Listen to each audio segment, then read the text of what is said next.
Hopefully shit going outside isn't getting picked up in this.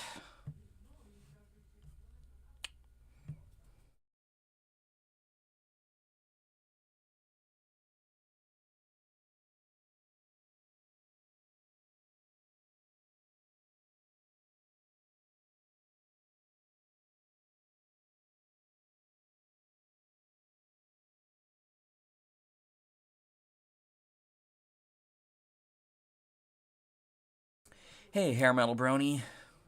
How's it going?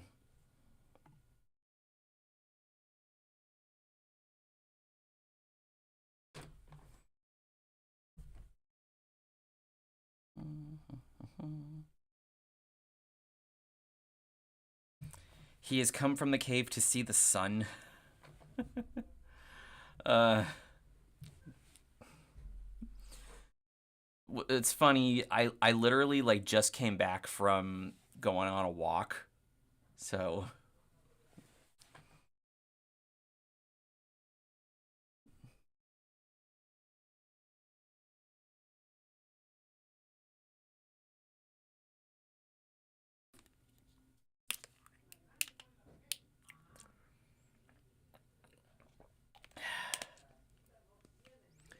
it'd be going good. Thank you. This should be a fun stream. Yeah, hopefully it will. I really just want to get this out of the way before things get busier, because in addition to when me and you and others are going to be having those nightly movie nights and whatnot. I'm going to Florida this weekend, and I've also began the first phase of editing the Finn McKenty video. Currently, what I'm doing is going through the camera recordings and basically just cutting out the flub ups, the retakes, the big spaces, the stutters, and stuff of that nature, and then doing my dressing up like after I do that. And I am currently 3 hours in. So before I really start, going in on that, I would love to do this. So I'm thinking I'm gonna wait for more people maybe to show up.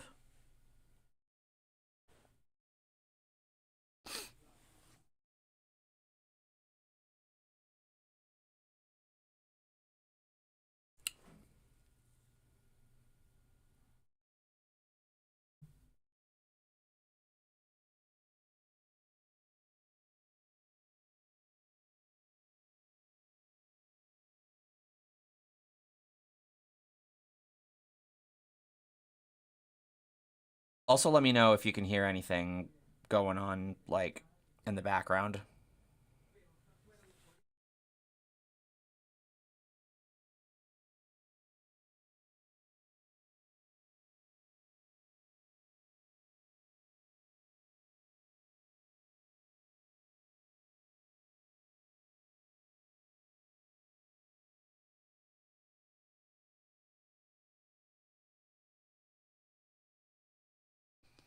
Do do do do do do.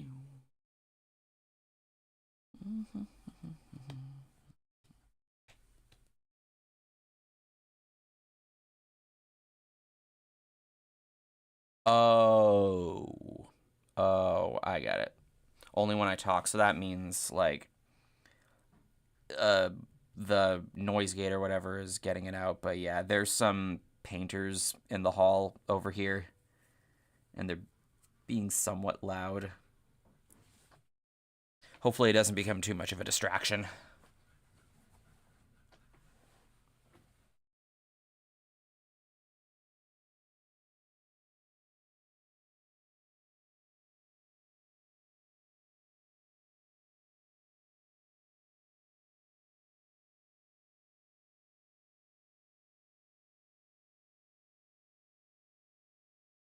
Jesus Christ.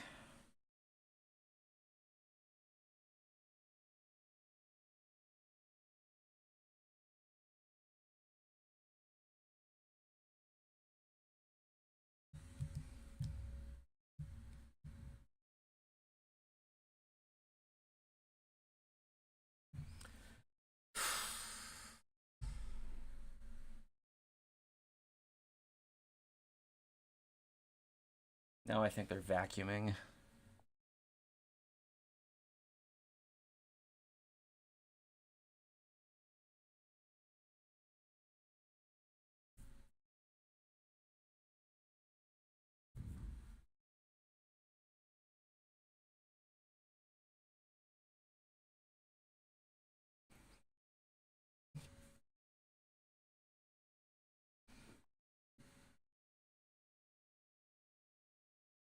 Let me read that.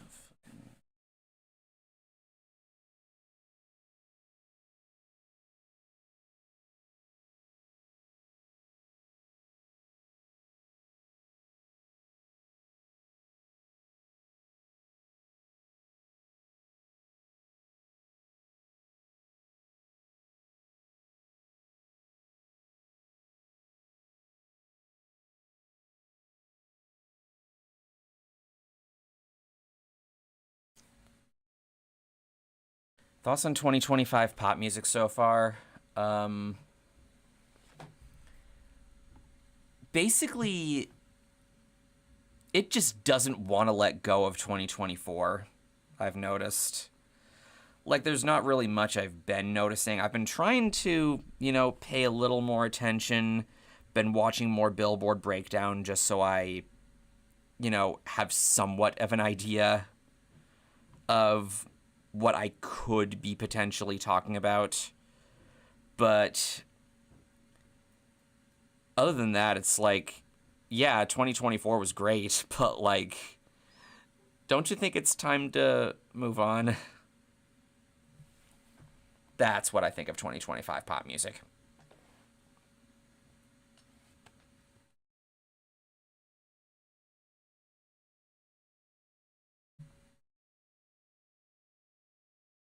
Also, what are these cool, like, number one and number two things I'm seeing next to your names?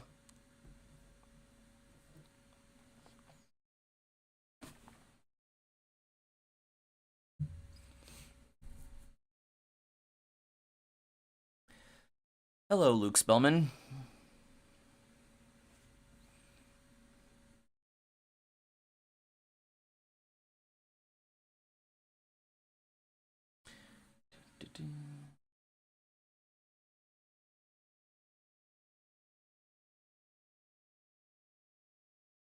Okay, 4 watching now.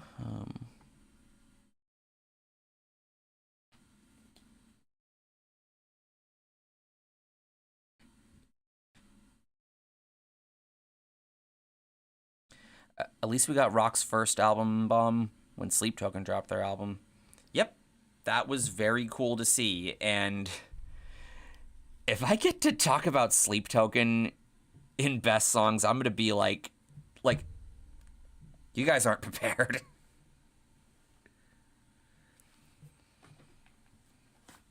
And hello, Mr. Coffee.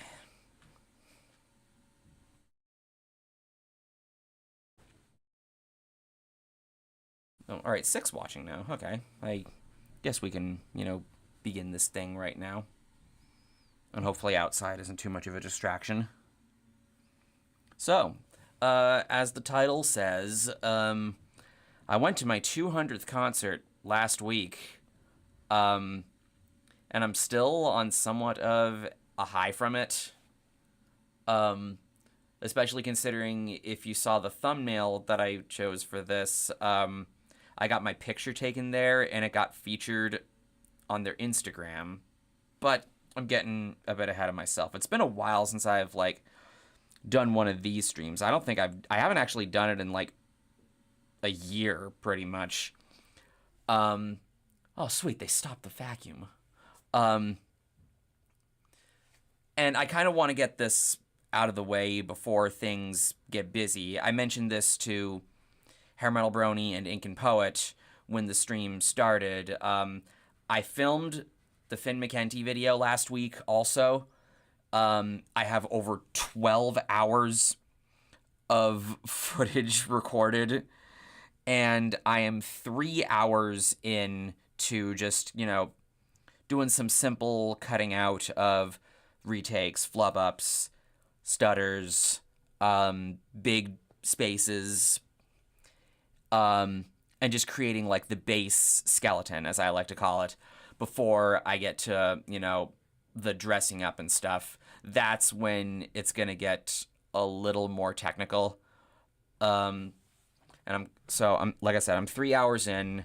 Currently, the timeline is 10 hours and 10 hours, 20 minutes, 52 seconds. So this is going to be kind of a monster. Like, when I saw how long the audio recording was, I was like, oh my God, what have I done? But before I really get into doing that, and before I'm going to Florida this weekend, and before in a friend of mine's server, we're doing these nightly horror movie viewings, before things get really busy with there, I would like to get this out of the way. So, rather than, usually when I do this, I have like this big pile of shirts next to me. I didn't do that. Rather, I instead chose to create a PowerPoint of it. And Space Metal is here, so he'll get to talk about some of these that he's been to with me. So, I'm sure we all recognize this image I used to use for my thumbnails. So, this is what we got over here. So, let's begin. So, the first one over here is Leprous. One of many bands that I got into through Official GATG. They're a Norwegian prog metal band that is generally consistent with their discography. But this one was a pretty fun one to go to, even though Monuments was originally supposed to be opening, but they pulled out and got replaced with the band with the longest band name that I can think of, The World is a Beautiful Place and I'm No Longer Afraid to Die. And I really like this design over here. I love the way the orange blends into the yellow and then the blue in the middle. It's like, this is such a cool color combination. And tour dates on the back too. It's like, not a bad time with this one. So basically the Finn video is going to be a Quentin reviews video. That's what it's looking like. I don't even like Quentin reviews, but that's basically what it's looking like. It's basically like an LS Mark video where he's like ranking all the episodes of a show. It's basically going to be like that. In regards to the Finn video, insert In the Mouth of Madness clip of Sam Neill laughing insanely here. Ha. Yep. That's one such movie that we watched in said server. So, next up here, this is not a show that I went to next up, but a band that was just talked about, Sleep Token. So, basically, I was going to pick something up at the dentist, and I had time to kill before a show I was going to. Oh no, there's the vacuum again. And so I hit up the mall, went to Hot Topic to see if there was any shirts I wanted to get there, and this was one that I got that I thought looked decent. I like the orange on top of the sort of vanilla white kind of thing. It is just kind of mind-blowing how much this band has blown up, because I remember back in 2019, I saw them open for Issues. And Issues was the band that I compared them to when a colleague of mine first showed them to me. And now they're selling out venues within minutes, like big venues like DCU Center over here. It's like, holy fuck. And I also got this while I was over at that Hot Topic. Alice in Chains with Dirt. I have an Alice in Chains shirt in my closet. It has the dog from the self-titled on it, but Dirt is a much better album. I like the artwork a lot better. I like the colors a lot better with how the orange blends with the black. This is cool. I couldn't say no to this. Sleep Token have a great sense of color theory. Yeah, they do. Great imagery, great stage design. Now, the show that I was going to that day was You Blew It, or You Blew It! So, obviously, they get their name from Billy Madison. If you don't know them, they're like an emo pop punk kind of band that came out in like the early 2010s. I think their first album was like 2013, I want to say. I'll have to check on that. Go in here. Artists. You. No, their first EP was in 2010, and their first full length was 2012. So I was close. So, back in like 2016 or 17, they announced like an indefinite hiatus, I believe. And so when I saw that they were doing an anniversary tour for their album, it was their 2014 album. I gotta take it back out because I don't want to leave this window. Keep doing what you're doing. That one. So I figured this is one of those shows where I was like, when's the next chance I'm gonna get to see this band? They're gonna like go back. They're gonna like go back on hiatus. They're gonna go back to like being done basically after this. I should probably jump in on this.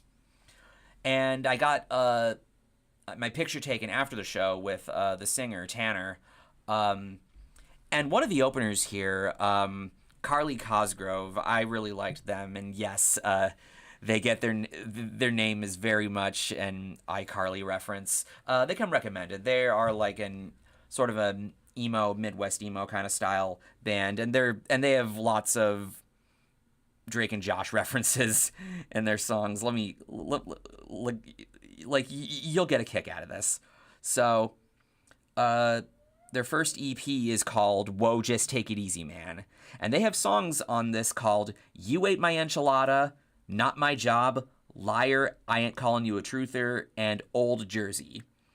Then their first full length is called See You in Chemistry, with songs called Sit and Bounce, Really Big Shrimp, The Cooliest, Don't Ruin It, The Great Doheny, Game Sphere, Rue the Day, which I know that's iCarly, Headaches, and See You in Chemistry. And then their most recent full length from last year, doesn't seem like any of these are Drake and Josh references, but that is something that I find to be really corny but kind of awesome about this band. So, Dirt is a legendary album. Indeed it is. Every time I hear You Blew It, I think of the South Park clip where a guy goes, you blew it, you had it all, and you blew it. Yep. And hello, Aaron, aka Wizard. So, next, Nothing But Thieves. A band that I partially got into through ARTV talking about them, but I remember this, it was like back in 2019, I believe. I was driving home from like a job coach I was meeting with, and I got lunch at Five Guys, and their song Amsterdam was playing over there, and I'm like, this sounds awesome. And so, thus is how I got into them, and this was an alright show. Pretty okay design there with tour dates on the back. Good, like, British alternative rock. I got about at least 50% of those Drake and Josh / iCarly references. You should, it's a show you should probably do a binge of at some point. I have a good time doing it. Next was Opeth, a show that Space Metal was with me for. This was like before they dropped their last album, Last Will and Testament, because I think it was originally supposed to come out in October, but then it got pushed to November. So I got a bit of a taste of it over there. But other than that, this was a really awesome show. Cool design too. I like the greenish kind of look of the album art and how it blends with the back. So can't go wrong with Opeth because they are like prog royalty, basically. Trip Switch will always be a favorite of mine. The next, Foxing. This is the show that I remember I was going to the day I got my new phone. Like, I was going out to get that, and then, like, then I was going to be, like, driving out to Cambridge for this one. This is one of those shirts where I like the back design a lot more than the front. The front is just kind of boring, so this didn't really last very long in my rotation.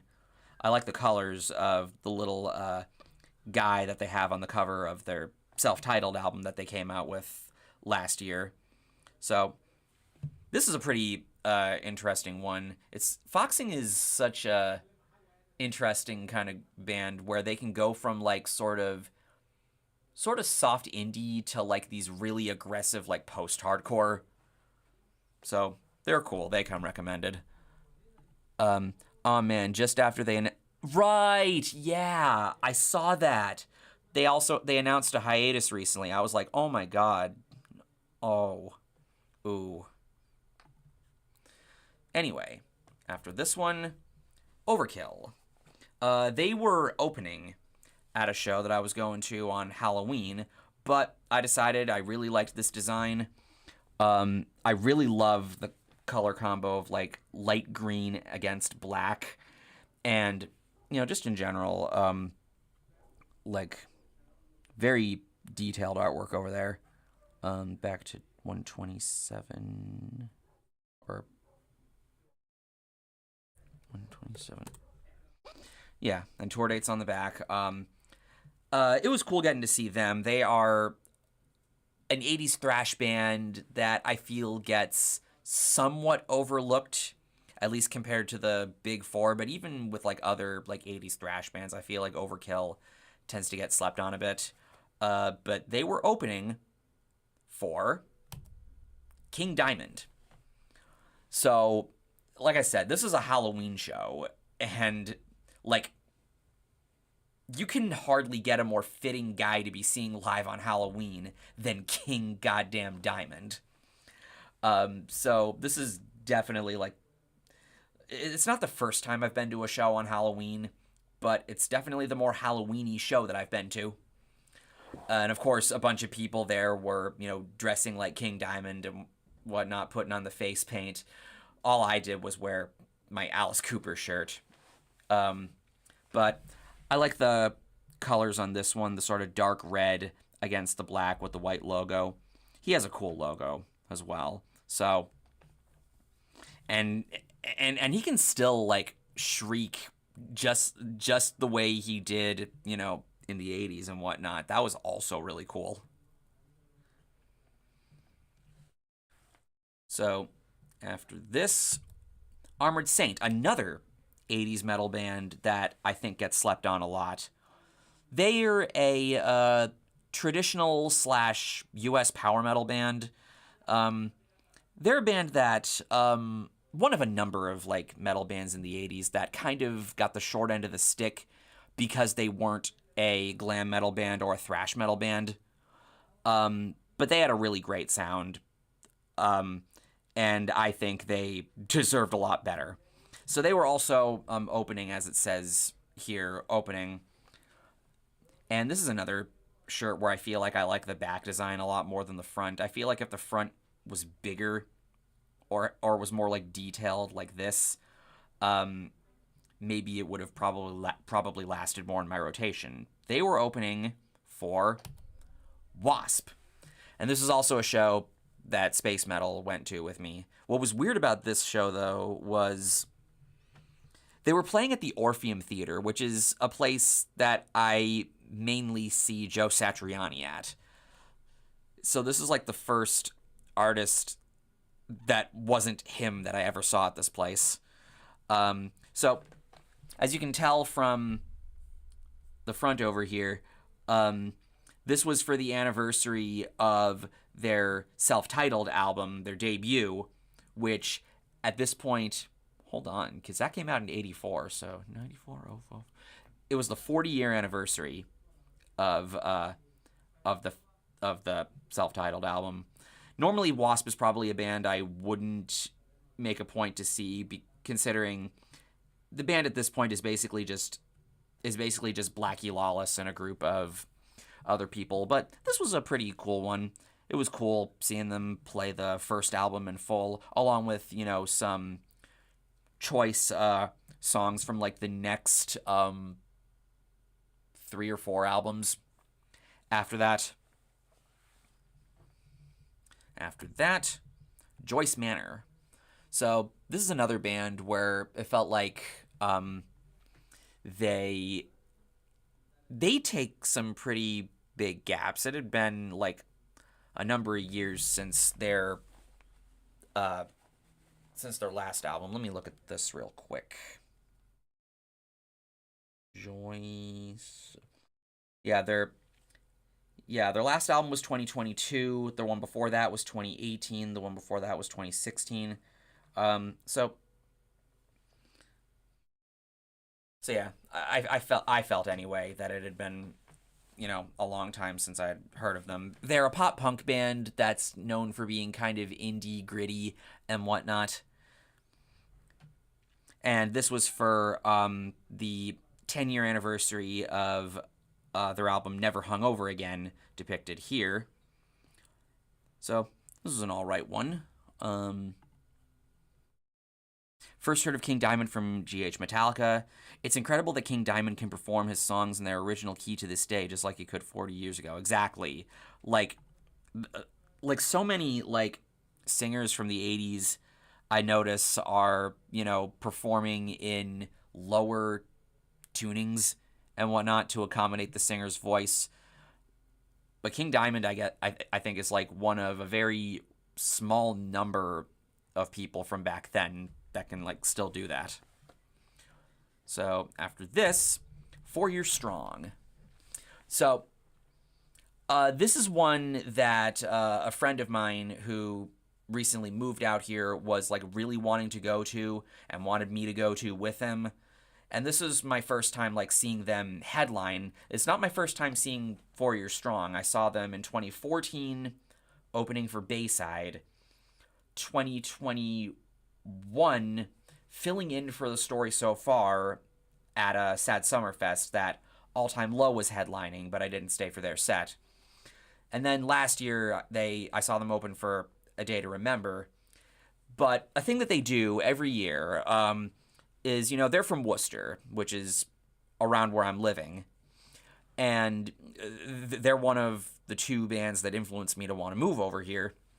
So what they do every year is they play a hometown show every holiday season. They call it the Holiday Show. And so this was my first time doing this, and it was a fun one. The merch line was really long. The crowd was really hectic because people over here love these guys. It was cool to see Microwave opening at this. They're another, ARTV band that I got into through him. And then I was really won over by Free Throw and Prince Daddy and the Hyena. I didn't get to see Ben Quad, the first opener. I forget if it was because I showed up after his set or because I was in the merch line. I think it was that, but yeah, holiday show there. So then after that, the last show from 2024 that I went to, Shadows Fall. So this is another band that I hadn't seen live in years. I saw them in 2013 at the Metal Alliance tour when they were filling in for High on Fire, which I was totally okay with because I didn't really know High on Fire back then. I was much more familiar with Shadows Fall. The shitty thing about that show, though, was they didn't really get much of a crowd reaction. So because they're just coming back after a very lengthy hiatus, they'd been gone for a decade, and they had a new song, In the Gray is what it was called, as it says on the shirt over here. And from what I understand from this, I think they have new music coming later. So I'm excited for that. The unfortunate before I got that, this show was also for the 20-year anniversary of the album that more or less got me into them, The War Within. The unfortunate thing, though, about this is that it's another instance of I like this back design a lot more. Like, why is this on the back and this is the front? It's like, that is kind of lame. They also had Unearth open, which I also thought was cool. They were also celebrating an anniversary for their album, The Oncoming Storm. And both of them are, like, some of the best of, like, the 2000s metalcore scene. So that was pretty awesome. Shadows Fall really haven't gotten their flowers even to this day. Yeah, they're another band I feel like get overlooked slightly. Like, they're also from over here in Massachusetts, I should say. Them, All That Remains, and Killswitch Engage, they're like the... and I guess Converge we can throw in if we want to make a big four. They're the big four of metalcore bands from Massachusetts. But yeah, I always thought it was unfortunate when they went on hiatus after... Like, I remember it was like 2012 when they put out their last album. It was the year I graduated high school, and then I just didn't hear from them, like, after that. And I remember at the time, like, John Denius, the lead guitarist, he started playing in Anthrax, and Jason Bittner, the drummer, I remember he played with Flotsam and Jetsam was a band I know he played with, and I want to say... No, it wasn't Suicidal Tendencies. I remember it was, like, another, like, 80s thrash band, I feel like. But yeah, it was nice to see them back. So, first show from 2025, Miles Kennedy. So, of course, being that Alter Bridge are my fave, I've been making a point to, like, see all of their related projects. I saw Tremonti open for Seven Dust back in 2021, and why am I blanking? Oh yeah, I saw Miles singing with Slash in 2022, and so next up was Miles solo over here. A lot more like sort of bluesy hard rock kind of stuff compared to what he does with AB or even with Slash. So this was definitely like a no-brainer one for me. Pretty cool design over here. I like the sort of fall colored flowers over here, and on the back too with tour dates. Then after that, Earthside. Not one that I got a shirt at because I like the one that I currently have. So what I usually do instead is if I don't like shirt designs that they have, I get a vinyl. And so I got their debut, A Dream in Static, which is also got some cool coloring, and the whole band signed it over here. So that was pretty awesome. This is my third time seeing them. First time seeing them headline. The first time they were touring with Vola. The second time they were touring with Caligula's Horse. So they're a band. They're a prog metal band that very, very, very much come recommended. And it's also kind of cool that the band like always recognizes me. So after that, Comeback Kid. This is another Cambridge show. So this was for the anniversary of their album Wake the Dead. And this is possibly the most hectic hardcore show that I'd been to since I saw Knocked Loose open for Motionless in White a couple years ago. 'Cause, like, man, like, this band, like, does not fuck around.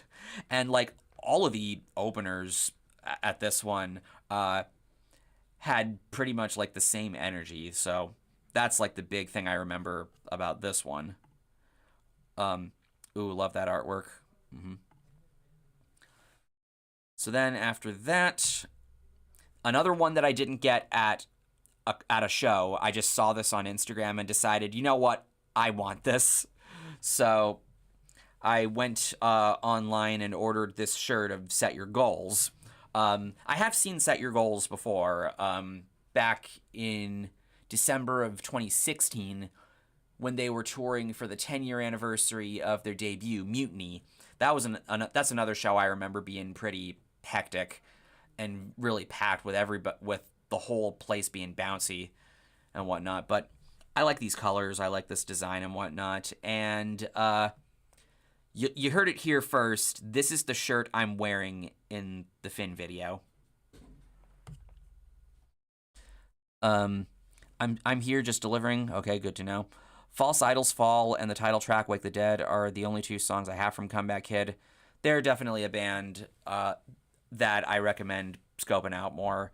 They're one of my favorites of hardcore, like in general, let alone Canadian hardcore.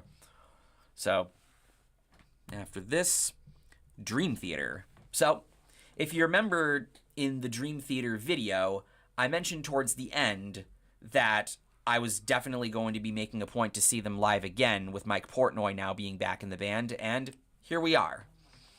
So the only thing I didn't like about this show was it was at Wayne Theater, and my last time over there, when I was seeing Primus, A Perfect Circle, and Pussifer, I was told that I couldn't take pictures or videos, and I got a similar thing happening at this one, but I had to be kind of inconspicuous about it because, like, I'm not gonna not do it. It's Dream Theater. I kind of have to. But I don't think I ever want to go to shows there ever again because of that. But this show was great. This had like the best set that I had seen Dream Theater play because, you know, although they had just like put out their most recent album, their new album Parasomnia out, it wasn't as overrepresented as, you know, the albums that had come out the last two times that I saw them. 2014 when they had come out with the self-titled the previous year, and in 2023, which is still my favorite like touring lineup I'd ever seen with them, Devin Townsend and Animals as leaders. That was when they had come out with A View from the Top of the World. That was their most recent one at the time. So it was mostly like newer stuff that they were playing. But with Portnoy back, I got to see them play songs like Panic Attack and Under a Glass Moon and Octavarium, which that was just probably the best part of that show. So what's cool about this shirt over here is it's got this design where it's got these little bits from like just about all of their albums. We got the little face over here from Scenes from a Memory. We got the little clicky clack marbles. I forget what they're called from Octavarium. We got the hand over here from Distance Over Time. The little girl and the ant from Images and Words. I think the skull is also Distance Over Time. The elephant over here from View from the Top of the World. The Dream Theater logo, which I guess we can attribute to the self-titled. The little flying orbs from The Astonishing. The car over here. I want to say, oh, and the sign over here. Those are from Systematic Chaos. And I gotta look closer. I think this is from Train of Thought. Oh, the eye down here. That's from Train of Thought. So yeah, really cool ideas over here. And tour dates over here.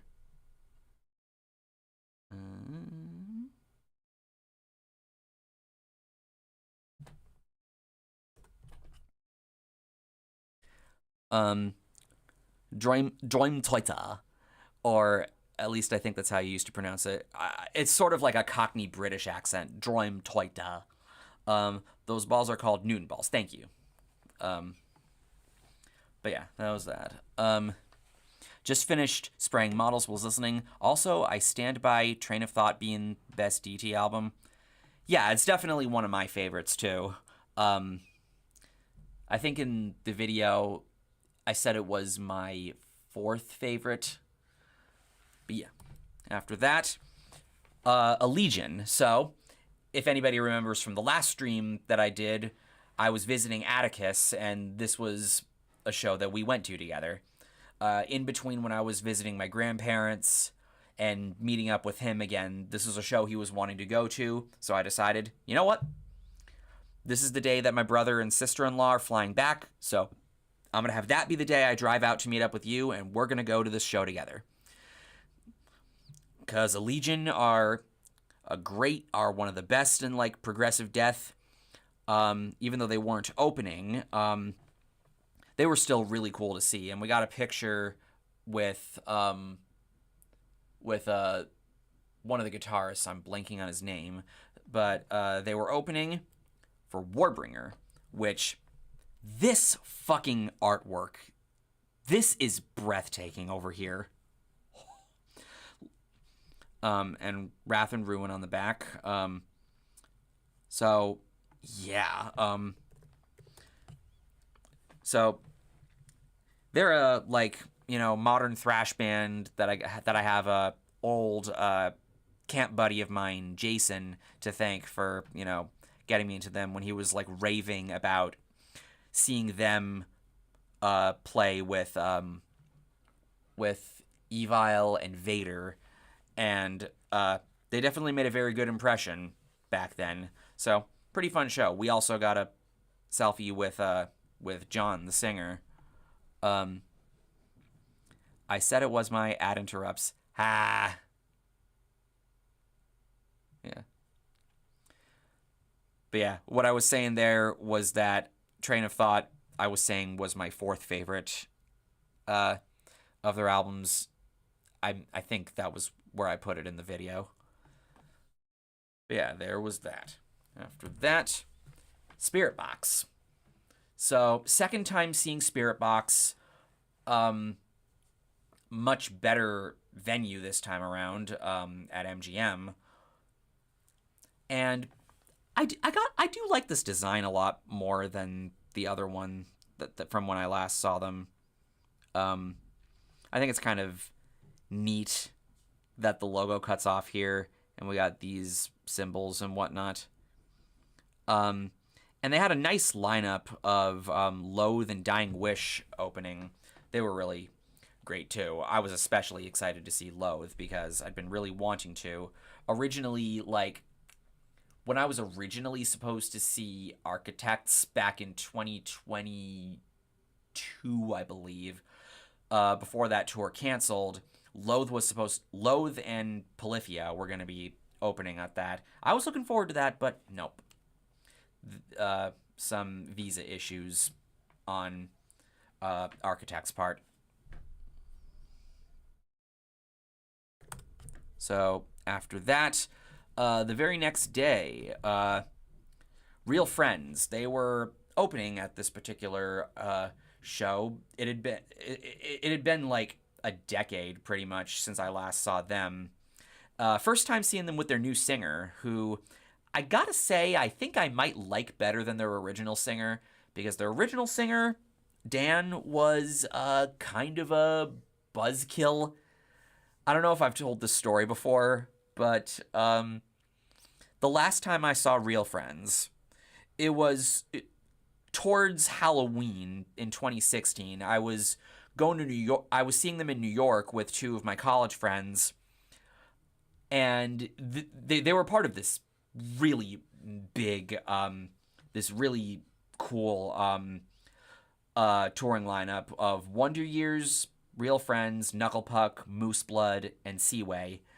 And because this was close to Halloween, there were a bunch of people, you know, wearing costumes for it. And because this was 2016, um, there was a person wearing a gorilla costume, and of course, uh, the guy got lifted up, and everybody started chanting "Dicks out," and then the guy just goes on this little tangent. It's like, but a gorilla died, guys, and it's like, man, just let us have our fun. It's 2016. We're having a really tough time. We kind of need this. Um, hey, guitar rocker. Um, so anyway, first time seeing Real Friends since then with their new singer. Tour dates on the back. Not a bad look over here. I liked Greyhaven opening. Broadside we kind of skipped. This was a show that I saw in Connecticut with two of my buddies for one of his birthdays / 420, of course. So the headlining band here was Silverstein. So this is my fourth time seeing them. And what's kind of cool, kind of like with the Dream Theater shirt, this one also has a bunch of like representations of a bunch of their albums. We got the robot here from When Broken Is Easily Fixed. The bird here, I believe, is from Rescue. The buffalo from This Is How the Wind Shifts. Of course, the crying person from Discovering the Waterfront. The train from Arrivals and Departures. The burning house from Shipwreck in the Sand. The rest I'm not sure about. But yeah, it was cool that they played from like each of their albums, and they went in like a descending order from when they came out. So I had a pretty fun time over there. Although there was one moment where I saw where the set kind of stopped, and I saw one of my friends that I was going to this with get, dragged out, and I'm like, oh no, don't tell me he got thrown out. But weirdly enough, I later saw him come back in, and it turns out that they just wanted to see if he was okay, because they saw how crazy he was getting in the pit, and I'm like, that's weird. I've never been able to get into Real Friends because Dan writes some of the cheesiest lyrics. I always thought that they were a little more musically distinct from other pop punk bands of the time. I heard Dream Theater mentioned earlier. Octavarium is a great album. That's my favorite of Dream Theater's albums.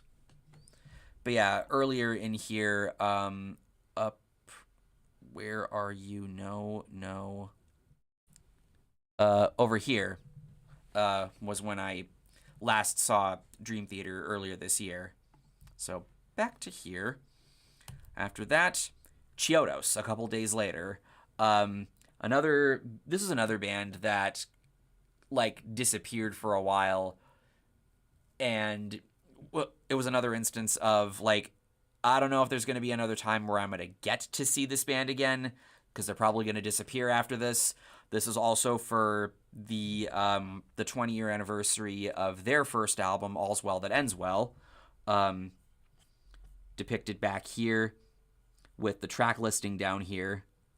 I think the front is a little bit plain, decent colors otherwise. But yeah, this was a solid show. I really liked Hawthorne Heights' set, and Immure wasn't too bad. I didn't really get to see Callous Cowboys, which is a band I did get into this year, because like I was like waiting in merch. They sounded decent, but I didn't really give them a proper listen until like much later in the year. Sweet. Last band I saw live was Breaking Benjamin in May. Hey, just like the one I'm wearing. But we'll get to that later. So after that, Tesseract. They were the opener at this show. This is a show I remember being on Mother's Day. I remember I was at my brother's house that day for Mother's Day, and because he lives very close to where this was at. This was at House of Blues. He lives like right on the cusp of Boston now, so he drove me over there.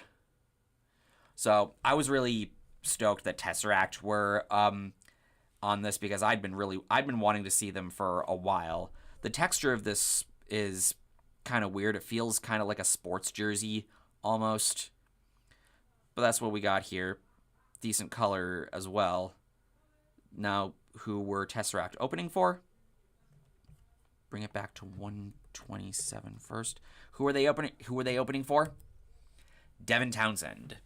So, third time seeing them. I mentioned earlier that the last time I saw Devin was at the previous Dream Theater show that I went to, and the time before that was back in 2021, right before the pandemic. So this is a cool set. I really like, this design over here with Terria on the back, which is one of my favorite albums of his. I like the look of his logo over here as well.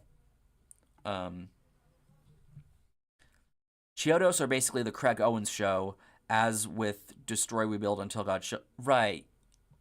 That's another thing. Destroy, Rebuild, Until God Shows recently came back, or Drugs as I call them. Never listened to some of these bands, but this gives me new stuff to listen to, so I'm here for it. You can go to my Music I Like video and just take all the notes you can if anything there sounds interesting, because that's one of the purposes that video serves. So, next, Knucklepuck, a band I mentioned a little bit ago. Another band that I hadn't seen since the last time I saw Real Friends. Funnily enough, the two times that I saw Knucklepuck, Real Friends was there too, because they're best friends, because they both come from Chicago, and they came from the same scene over there. So here, not only had it been a very long time since I'd seen them, but this was for the 10-year anniversary of Copacetic over here, as it says. And they were playing a select run of shows over here, with Boston being the last one. And the front has this picture of the band on stage with little light blue, turquoisey flower borders. And I got a really, really, really cool story about this show. So, because there was no security at this show, a bunch of people were crowd surfing up to the stage, up to get on stage. And so I crowd surfed onto the stage, and I took a quick selfie there, the best one I could get without looking like too much of an awkward retard, before I, just jump back off. I'm going to try to bring it up over here. Months, this was May. There it is. I'm gonna make sure that, yeah, so here's the selfie I took while I was on the stage. I was very, very proud of myself for doing that.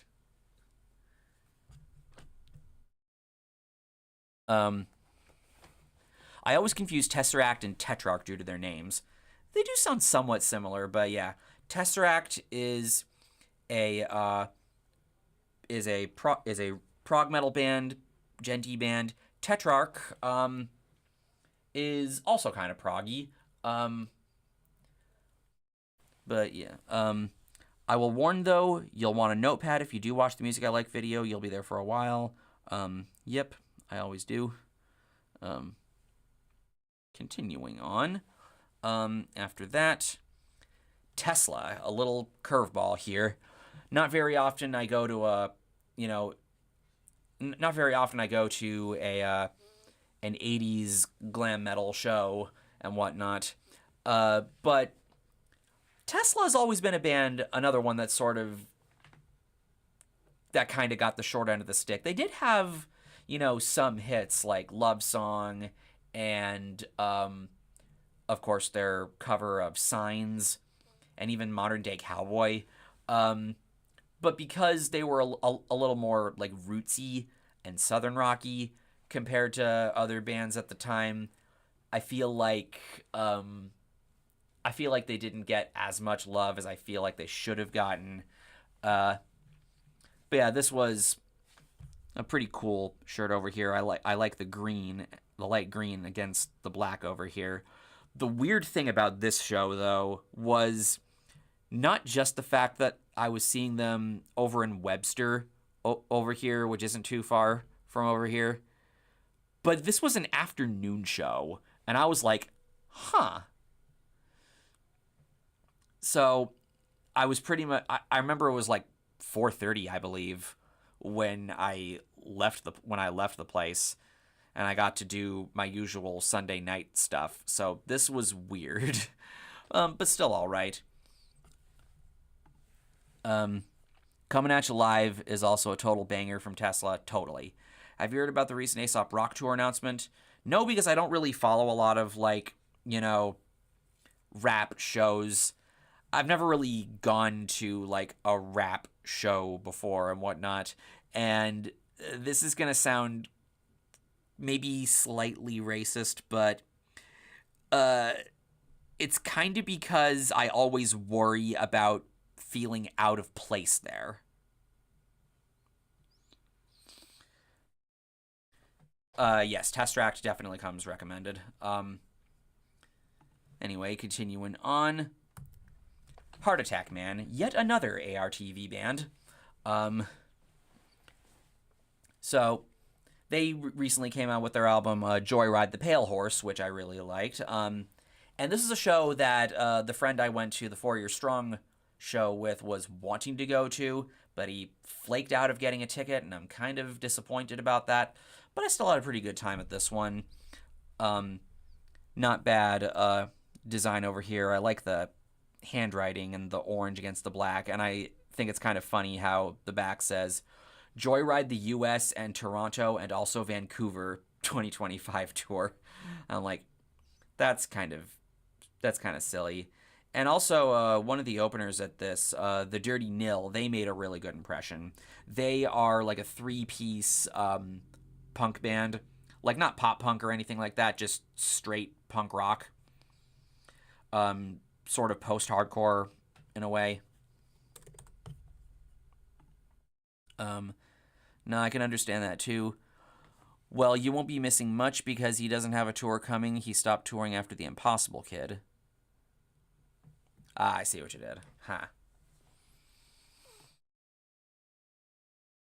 So after this, not a not a show that I went to, but rather one that came with an album bundle that I ordered, Lycanthrope. If you don't know, this is one of Official JTG's bands. Well, he's currently kind of on a hiatus from them. I'm not going to go into detail why. But he joined this band. They are a power metal band, like heavy power metal band. And they put out their first album that featured him. They have one other album out, but this is the first that he played on. And because I want to support my buddy, I ordered the physical CD, and I chose the order that came with a shirt, because, hey, why not? And we got this cool wolf on the front, and In Metal We Trust on the back. 127. Punk rock has grown on me in recent years. Awesome. Now this one is going to be a bit contentious, maybe. Brand new. So this is another one where I was like, don't know when the next time this opportunity might come around. I was surprised to see them come back. Because if you don't know, their vocalist, Jesse Lacey, he was like one of the first like people to get Me Too'd back when the movement first started. And after that was when the band just, went on an indefinite hiatus. And I could tell that the dude felt like very remorseful about it and was taking a lot of time to clean up his act and whatnot. And so when I heard about this tour being announced, I was like, you know what? You know what? Fuck it. So that was that. And it was kind of cool seeing how many people at, DCU Center over here were like really excited to be there. I was like, wow. I guess redemptions really are possible. So here's the design over here. Pretty weird and whatnot. Science Fiction, which is their last album from 2017. Broken Hope. That's basically them in a nutshell.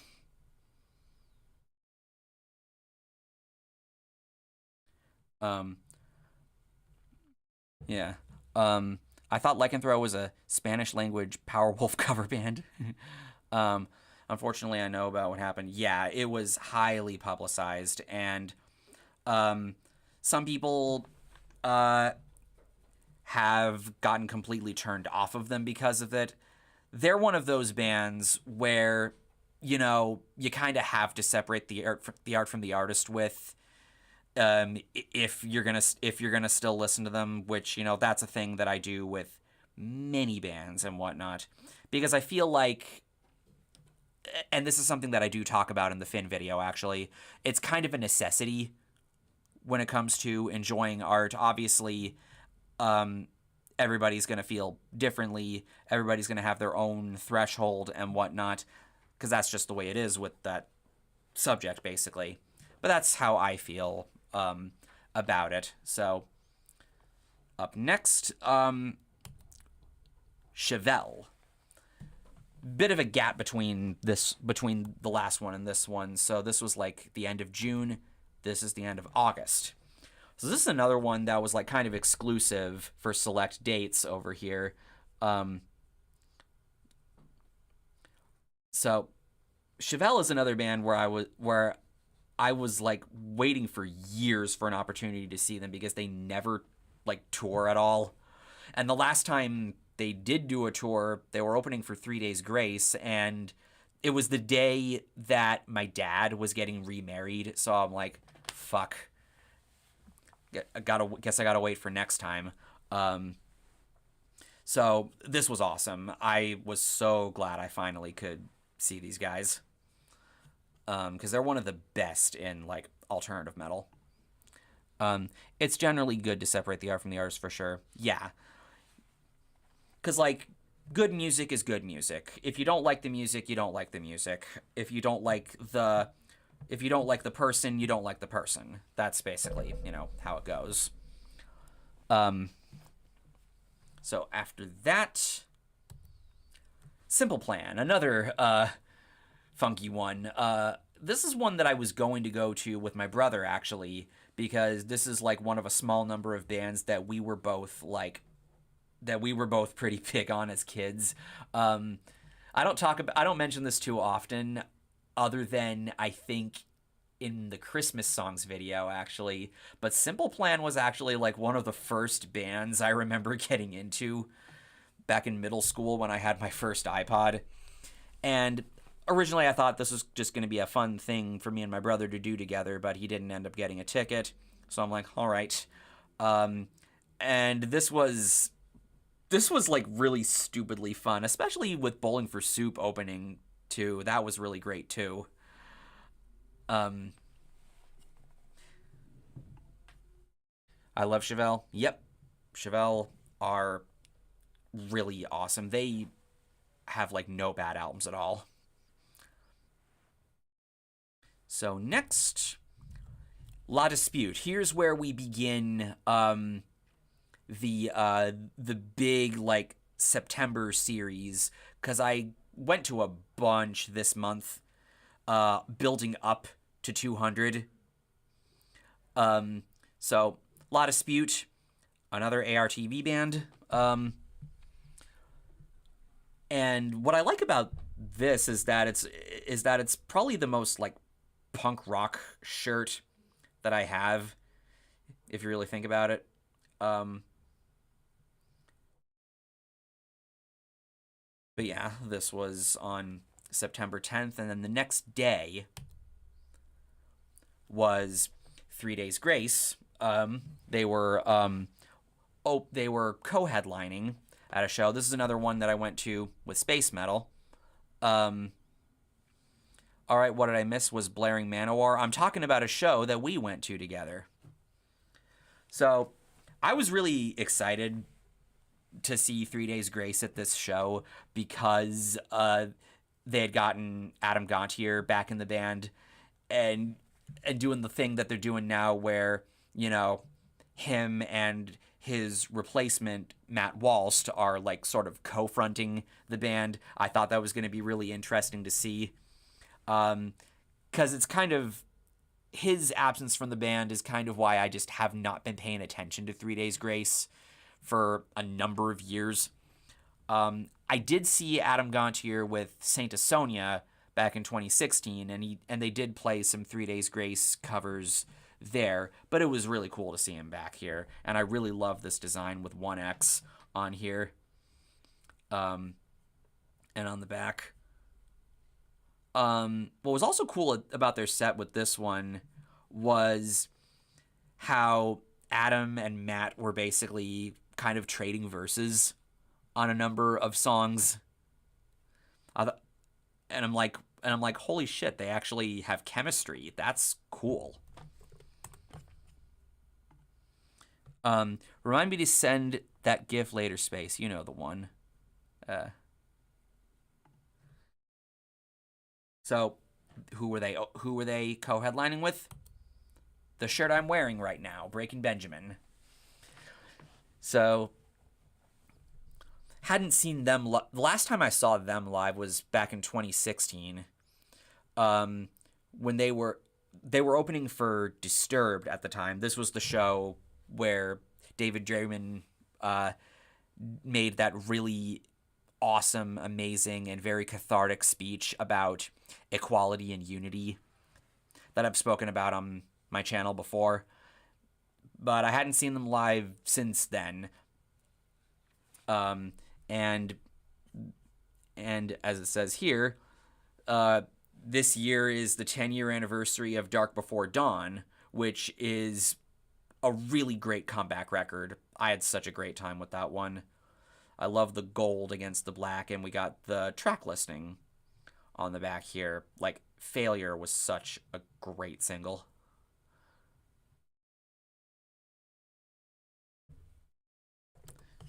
So that was a really great show that day. 3 Days Grace is a few songs I know. I like what I've heard of them. Never Too Late is a great one.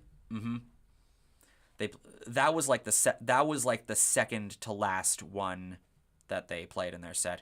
Breaking Benjamin are certainly taking their sweet time releasing music. Yeah, like their last album was in 2018 with Ember, and I'm like, I feel, and what I've noticed about them is that they've just been doing kind of nonstop touring. It's kind of insane. Breaking Benjamin is an excellent band. Glad I was able to see them co-headline with my favorite band, Alice in Chains, back in 2022. That sounds awesome right there. So after that, Ice Nine Kills. Over at DCU Center in Worcester. And so last year, I was supposed to see Ice Nine Kills open for Metallica, but their set got rained out, like, really badly. So their set, got canceled there. And kind of like what I talked about with 4 Year Strong doing the annual holiday show, I think this is a thing that Ice Nine Kills are basically doing annually now. Silver Scream Con over here at DCU Center. Unfortunately, when they were doing that last year, that was when I was seeing Leprous. so I couldn't go to that. So this was going to be my redemption for getting screwed out of their set at the Metallica show.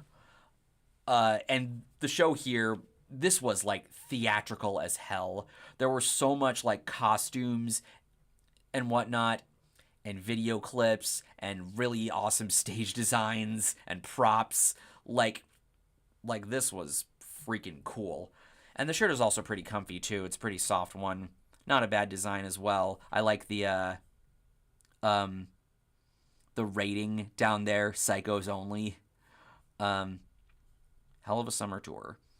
So this is like closing out the tour that they were doing, and 127. Dayseeker was a great opener. I was surprised to see A Loss for Words over there. They're a really underrated pop punk band. And I didn't get to see The Funeral Portrait or Mest, unfortunately. I still didn't see AIC UG. It's something I need to do too, because for a long time I was, not wanting to fuck with the William Duvall albums, but now that I have listened to them and they're in my library now, I'm like, okay, I guess I can, I guess I don't feel at all uncomfortable seeing them live now. But I haven't been hearing about them doing any like tours or anything like that. The last I heard from them was when Sean Kinney, the drummer, he was having some surgery and whatnot. And I'm like, ooh, I hope he recovers soon. Breaking Benjamin's Awaken song that was released last year is so good, really heavy, and the lead guitar sounds amazing. Thoughts on The Funeral Portrait? I haven't really listened to them, but yeah, I didn't really get to see their set over here because I live decently close to DCU Center. I actually walked over there, and by the time I got my merch, they were like just finishing their set. So then after that, Pup. Yet another. There are so many bands that I've been seeing that I got into through ARTV. Good lord. Because their album Morbid Stuff, I remember he put as his album of the year in 2019, and that's how I got into them. I also love their name, of course. It's an acronym for, I believe, painfully underutilized potential, I think is what it stands for. And I like that there's a puppy over here with their most recent album, Who Will Look After the Dogs. And a nice design too. This is a pretty energetic show that they were actually co-headlining with Jeff Rosenstock. And what I remember the most about this show was the encore portion of the set when they had both them and Jeff Rosenstock and his band like on stage together for the encore. And then the first opener here, Echo Astral, whose set I did not get there in time for, they then came out for the last song where they played a cover of You Oughta Know by Alanis Morissette. So, pretty fun one, I guess. Then the next day, another show I went to was Space Metal, Ailstorm. So I technically saw them once before as well when they were, for whatever reason, playing at Warped Tour in 2017. I don't really remember very much about anybody's set over there because all I could think about was just how much I hated getting drenched at that show. It's why that's my least favorite concert I've ever been to. So I knew that a full set from Ailstorm was going to be in order. I like the way the logo looks, the sort of, shiny gold over here with this like pirate skeleton dragon guy. So yeah, this was a fun one.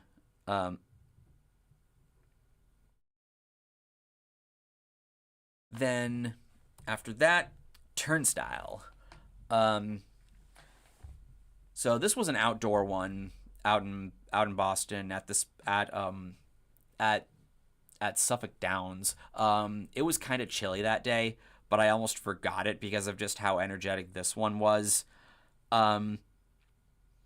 So kind of like what we were talking about with Sleep Token way earlier, Turnstile is another band that I'm just really really happy to see have blown up in the way that they did, because I've been listening to them since 2015, when the radio station at college had their debut on the station computer, and like I mentioned in the bullet for my Valentine video, they had a rule that that during your show you have to play 3 songs from the station computer.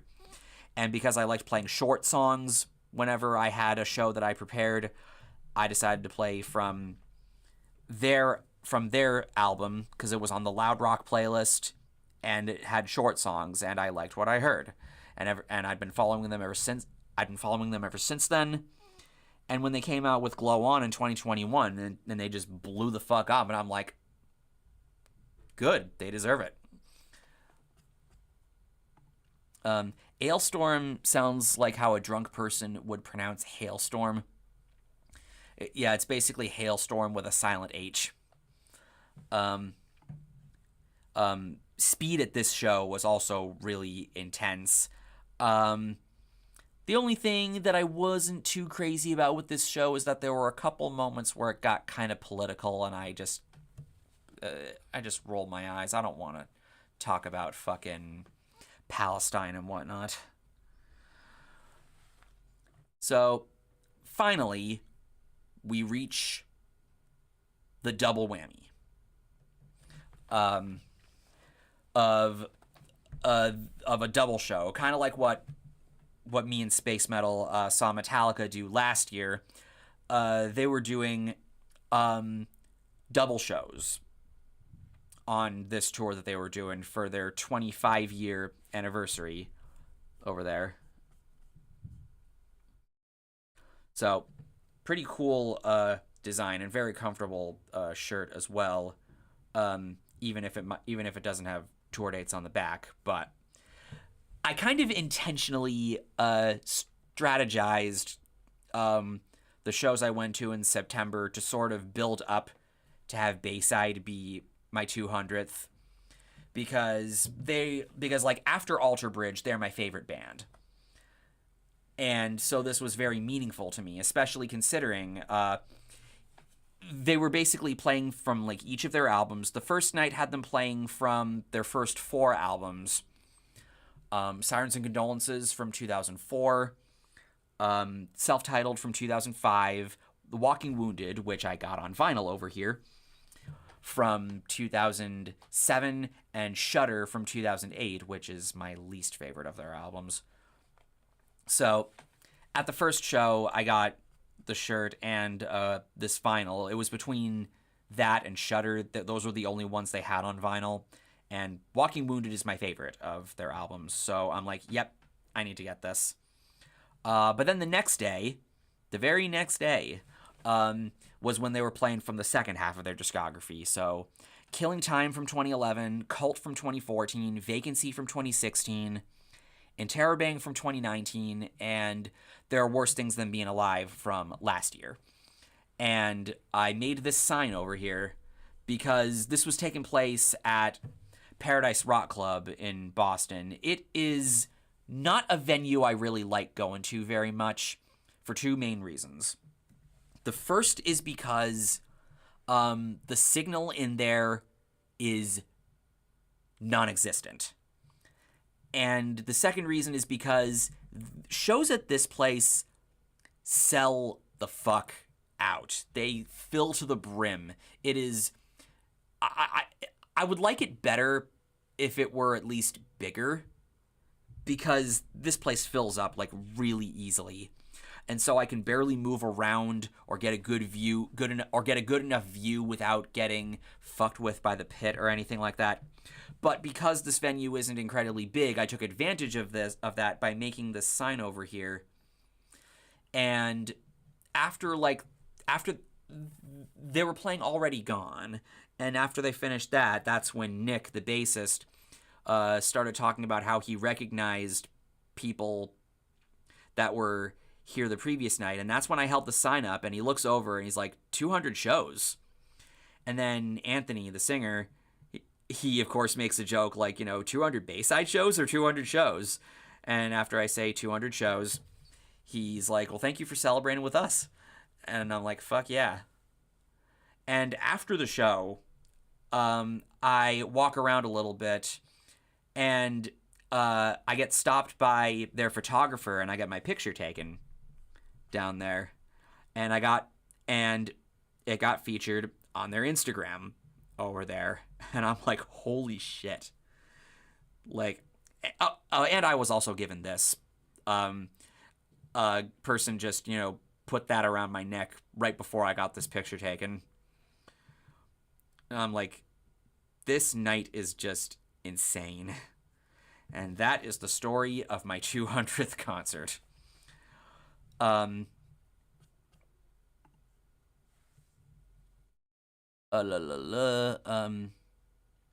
mean, you could pronounce it as Alstorm, right? Yeah, fucking. That was a thing that Chelsea, one of the other chat mods, did once. She pronounced it as Alstorm. Behold the storm of Al. It is a twister that sings Weird Al songs where it goes. Just listen to The Great Unknown by Ice Nine Kills. I already know I'm going to like this band from this song alone. It slaps. Ice Nine Kills are cool and all.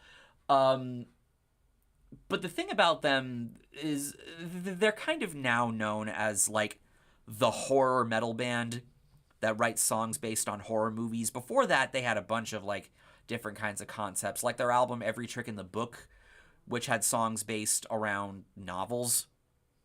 But yeah, their songs do indeed slap. You've been to 196 more shows than me. You were having the night of your freaking life that night, dude. Yeah. Like, I was on such a high from this. Getting noticed by one of my favorite bands to this much of an extent. It's like, hardly gets much better than that.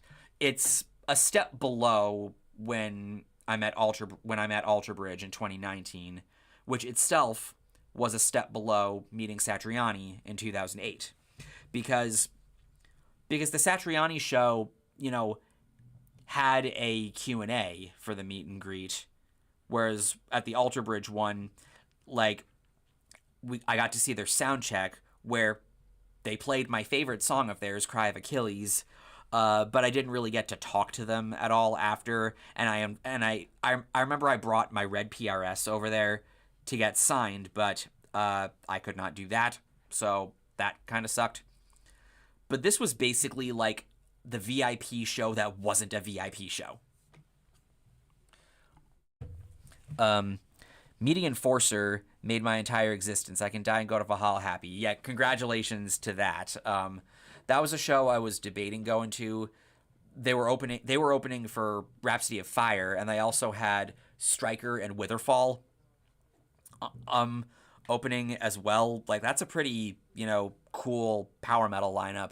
But I was kind of like exhausted. I figured I could use a break from shows, at least until the next one I have coming up, which now I gotta open my tab over here for concerts I've been to, and while I'm doing that, I'm gonna switch to the web page tab,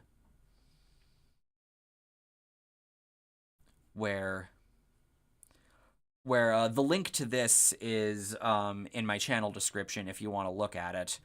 For most of these, I have their set lists hyperlinked. The next ones I have coming up, October 7th, seeing Seether and Daughtry. Then A few days after that, seeing AFI. Then, a little bit before Halloween, Mudvayne, which is pretty fitting. Then, As It Is, with Cherry Amour and Bearings opening. Then Dangerous Toys, which I'm pretty interested to see. Very underrated glam metal band from the late 80s. Then Blackstone Cherry the next day. Queensryche and Accept. Then Blind Guardian on Dansmas Eve. And then Shai Hulud at Palladium upstairs. That's going to be kind of hectic. So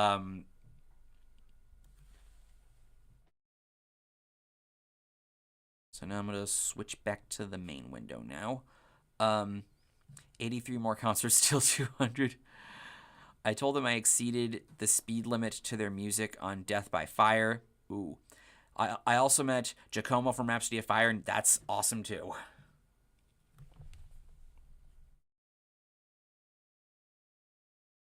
Quit out of PowerPoint and throw this in the trash.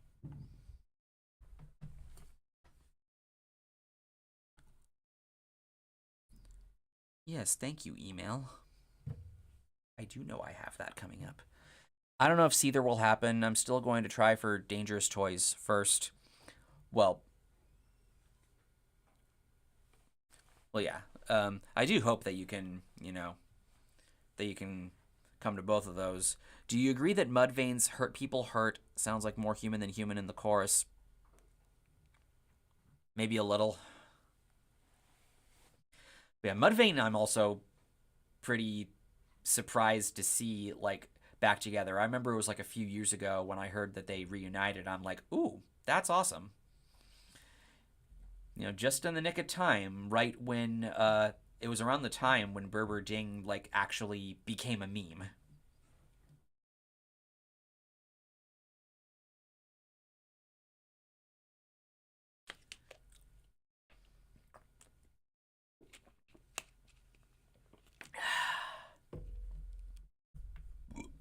Excuse me.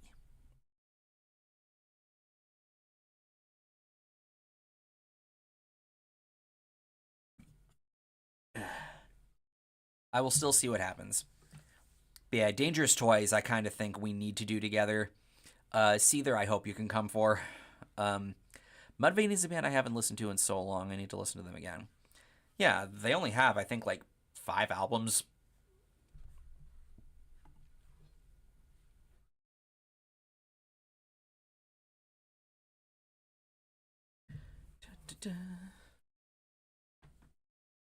Yeah, some other ones I'm thinking of getting tickets for. Let me go down to this. Stand Atlantic, the night before Halloween. That might be one I try to hit up. Hot Mulligan a couple days before, As It Is, should be pretty fun. Entheos I'm definitely getting a ticket for. That's the day before the Blind Guardian one. And maybe Set It Off in the beginning of December. And also for next year, Alter Bridge. Of course, I'm getting that.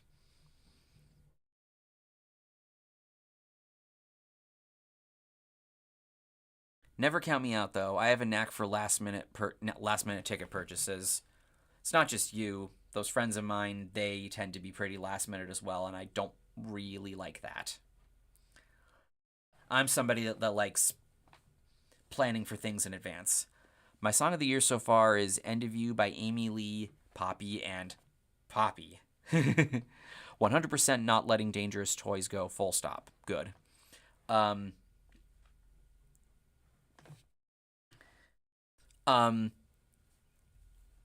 A contender for my song of the year. It's a pretty interesting one. So there's a band that I got into a couple years ago, or maybe it was last year. It was either last year or the year before. This band called Goose. They're a, progressive jam band kind of deal that I got into through hearing a song of theirs playing at the gym.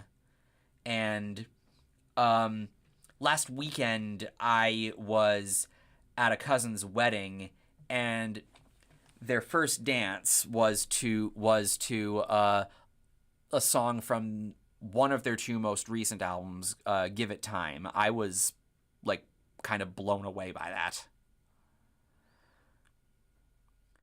Okay, what's the whole Dangerous Toys thing about? Dangerous Toys is a glam metal band from the late '80s.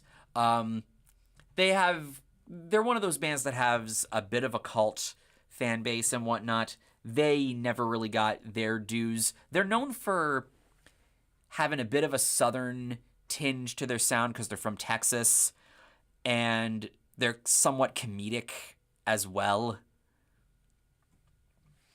Um, so they're one of the more like interesting bands from that time period. And not to mention their singer Jason McMaster uh was originally from one of the earliest prog metal bands, Watchtower. So I got a lot of appreciation for him as a frontman. And Space actually saw him fill in for John Bush when he saw Armored Saint before we saw them with Wasp together. I've been so unsure about my See Their chances. uh,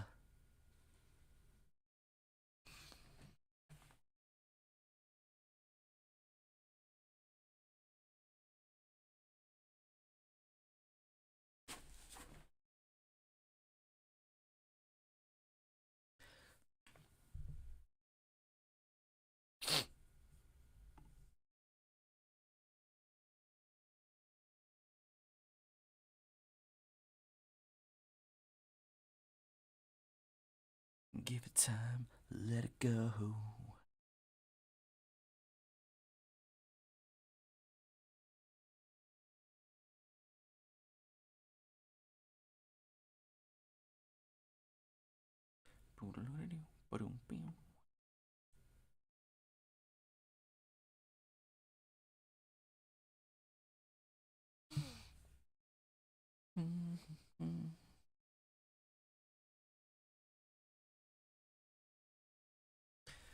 Have you seen K-pop Demon Hunters yet? I have not. I probably will at some point. Um, I'm not too sure if I'm wanting to talk about any of those songs. I'm just wanting to see them in the context of the movie before I, you know, reach a decision about that. I have such a weird kind of relationship with like newer animated movies. I've sort of noticed it's that very rarely does like a newer animated movie like really intrigue me very much these days. I feel like the last time that happened was with Encanto. And it's kind of funny. I sort of feel like I sort of feel like K-pop Demon Hunters right now is sort of doing what Encanto was doing, in the sense that because like nothing is happening in pop music, these songs from this animated film are just getting a bunch of, spotlight because of it. Because I remember that was one, talking point I remember about Encanto back then. But the difference is the songs in Encanto are bangers. K-pop Demon Hunters mentioned. Hello, Mage. Old friend. Um, Man, I think I got the wrong house. Yep, that is one of the best lines in any song. um, K-pop Demon Hunters was great. It got really emotional at one point. There's no sorta. It's exactly what's happening. Fair enough. Fair enough. Um, But yeah, I will make some time to watch it. It's just that with that horror movie thing going on in that friend's server, I probably won't have time for it though. So I'm probably not gonna watch it likely until I get into year end mode probably, and then I'll decide, do I want to talk about any of these in that video? Um, as far as new media goes, there's some modern animated shows and movies that I really like, mostly shows though. That's cool. Like I'm glad there are people that are liking them and whatnot because, animation as an industry, I feel like very much deserves support and whatnot. Uh it's just that I can't really get into a lot, unfortunately. Um the song Golden plays a ton on the radio at my job. Also, the villain songs are way better than the hero songs. Okay, you don't need to, say much more about that. I'll probably know it when I see it.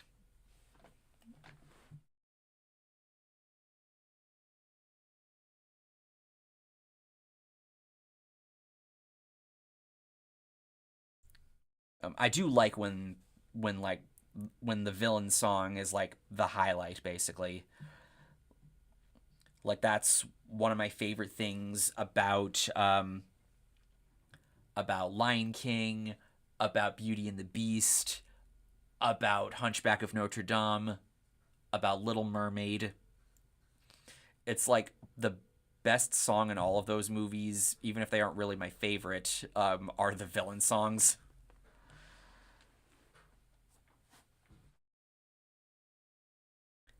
Is that a new guitar in the background? What, that one? The ones, hold on.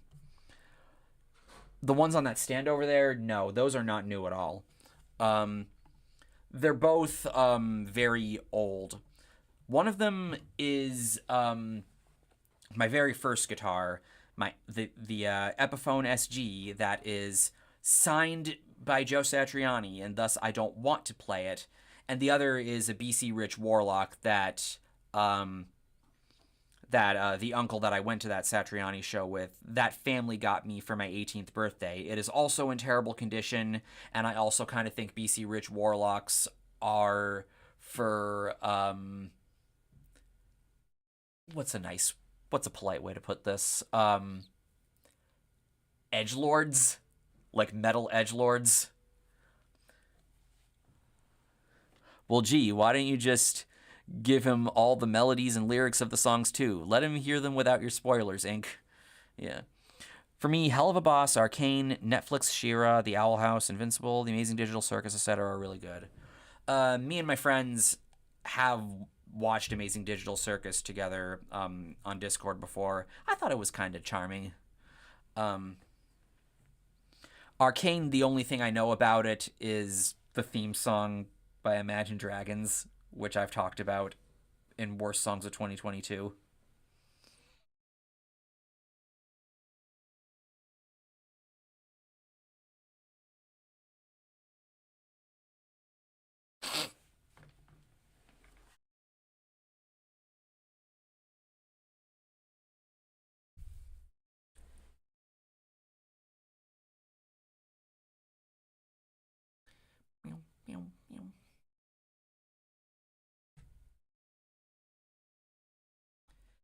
Is the chair still hanging in? Haven't asked about it in a while. Mine's starting to squeak when it turns. Yeah, the chair's fine. I like it best whenever I'm sort of, leaning like this, where the pillow can sort of be in the curve of my neck. That's when it's like the most comfortable. Everybody wants to be my enemy. Hey Logar, I tried voicing my opinion with minimal spoilers. I think I good enough. Yeah, I mean, the only other thing I know about K-pop Demon Hunters is that freaking every other like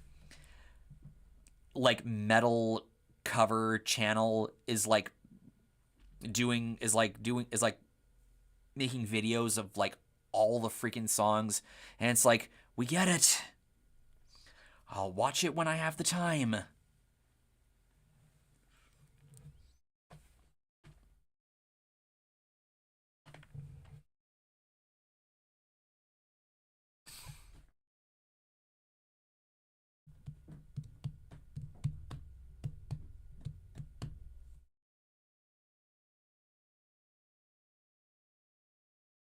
The other thing about the chair is that I can't stop doing this.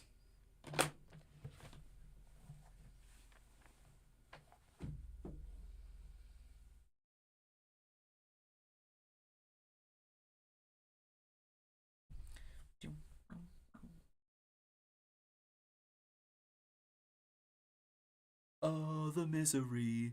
Who lives in a pineapple under the sea?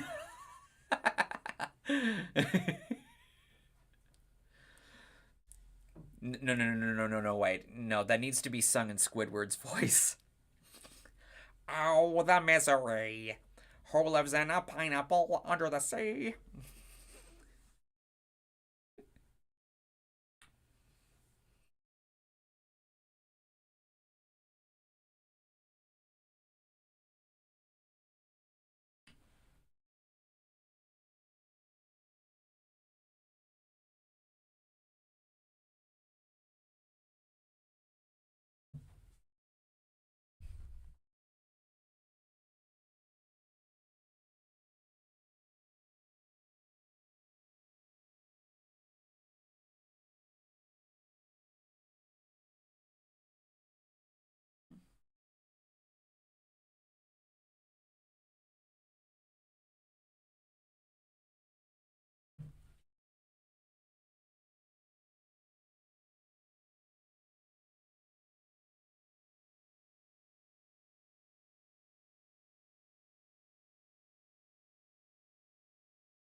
What other horror movies have you been watching for the other thing?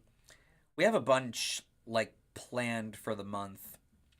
And what's essentially going on is we are like randomizing who gets to choose it. Like me and uh, the other people in the server have each made like 4 suggestions.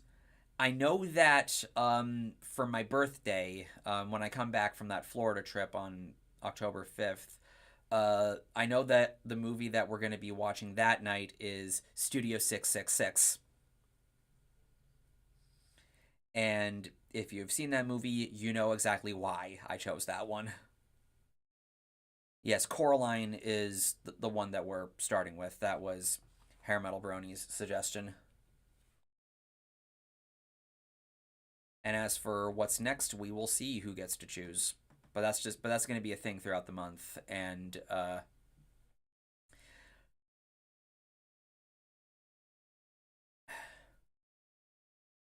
it's going to be busy because um, there's that. There's editing the Finn video, trying to do as much editing as I can because this is gonna be such a freaking mammoth length and whatnot. I know it's going to take at least a month to do, but I don't want it to take too long doing it. And then there's the few concerts I got going on in October. Uh, and I think some other stuff as well that I'm trying to figure out, but that's why I wanted to do this beforehand so that I wouldn't have too much to do at once.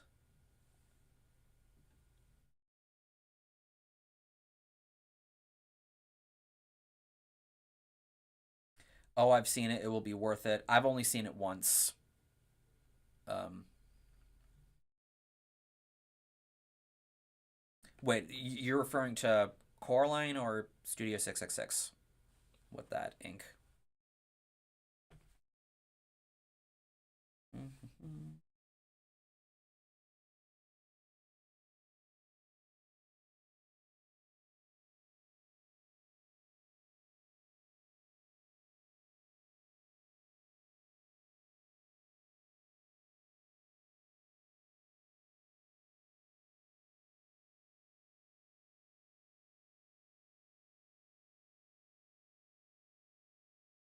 Whatever you do, don't watch 2004 The Stepford Wives. You'll want your time back. Okay, you're referring to Studio 666, yeah. Um, I watched it, I think, for Halloween in 2023, I think it was.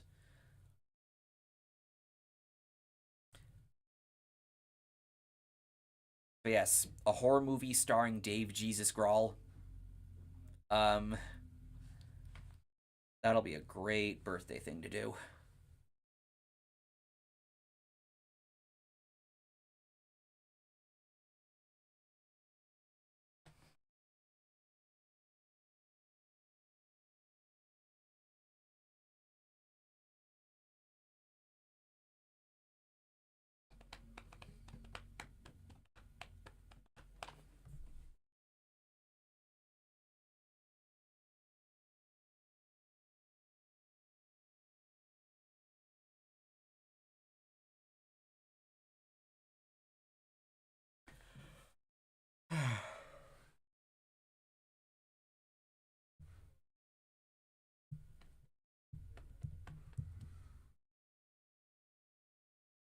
God, these people are still here.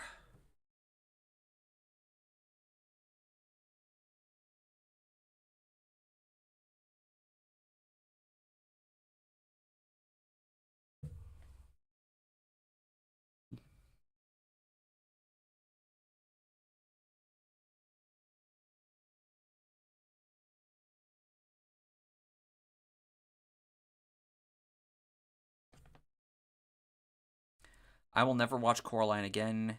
How is that movie for kids? Um, I have not seen it because I haven't seen it yet because, you know, this movie's from 2009, and in 2009, I was in that I'm too old for kid stuff phase. So I wasn't really watching, like, very much animated things at the time.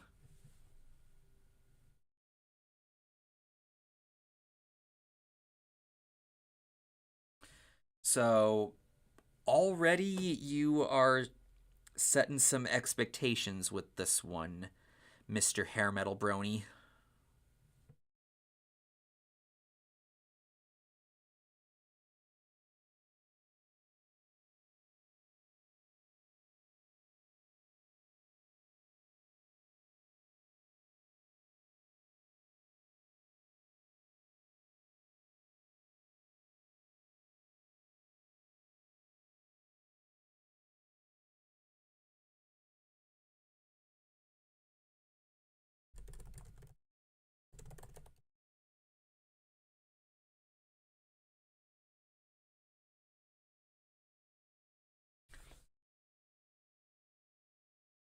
Oh, you're giving a fucking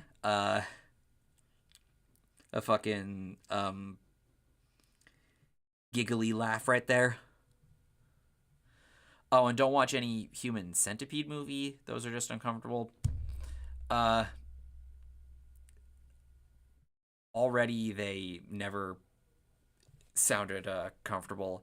Like just even like the South Park episode alone gave enough of an impression that I'm like, okay, th- there's a live action thing of this. I don't think I want to see anything like that. I know that Space Metals told me about how much Coraline scared the ever living dung out of him back in the day. I mean, I think I'm old enough that I might not be scared too much, but curiosity. Let's just say couldn't sleep without the lights because of Coraline. Huh.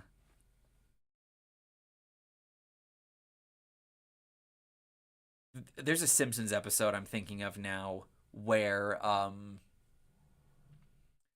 where Homer takes Bart and Lisa and the Flanders kids to a really like demented horror movie, um, and the kids are just really freaked out by it. But Homer is just really into it so much that he buys like the soundtrack on cassette and plays it, and it scares Bart and Lisa, and it's like, you are a sadist.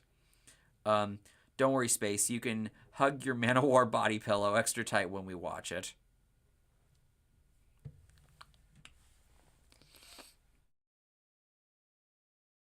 Laugh.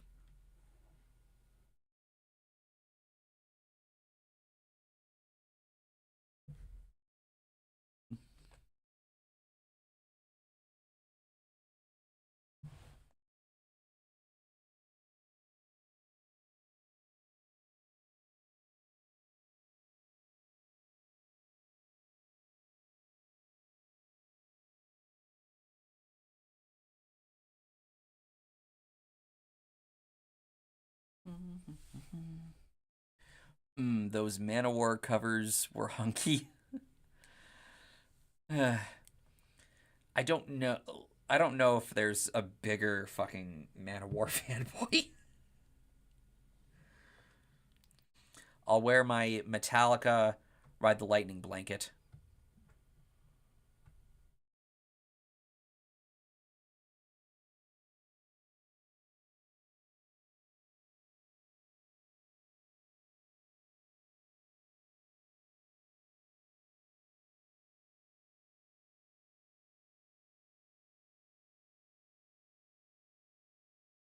And just so you know, horror movies don't actually scare me at all. But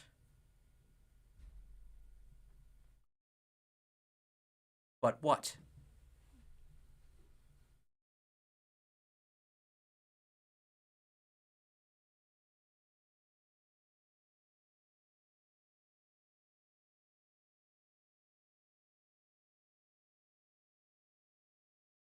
I'm trying not to provide much spoilerish details of why that kids movie went super far.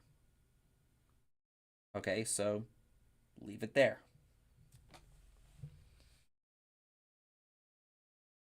SMF, not many horror movies scare me much either. Yeah, I can't really say I get really scared too much. I only get like slightly unnerved by blood. That's really it.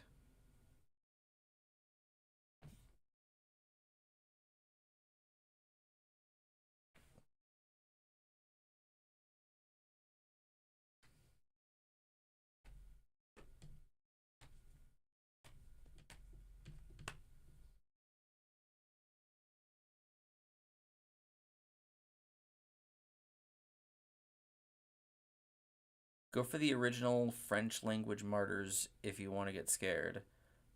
Hush, Halloween. I don't know why I almost said Halloween.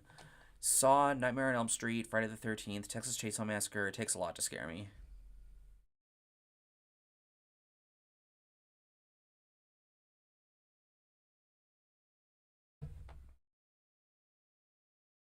I don't know what it says when I'm more scared by talking donkeys in an animated Disney movie than I am with, actual horror movies.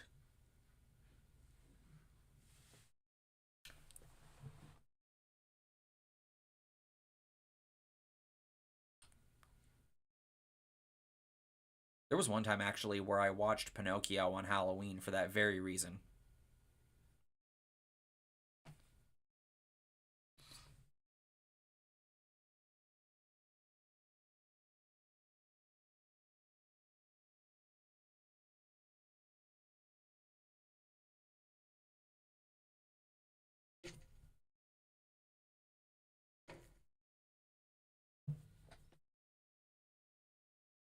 Oh god, what are you doing? Um if you're scared of blood, then definitely watch Martyrs. If there's one truly terrifying movie to watch, that would be The Ugly Barnacle. They made a movie out of that?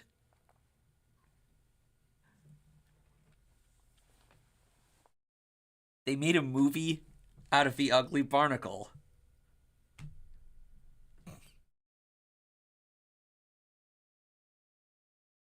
Okay, now you got me curious. I'm gonna.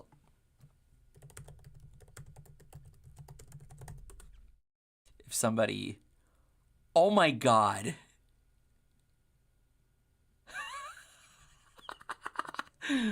Um. Okay.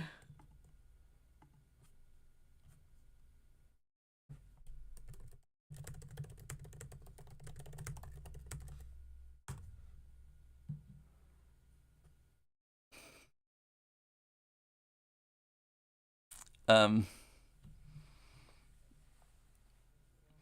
Leave it there. Why would I want anyone else to be disturbed watching this live chat?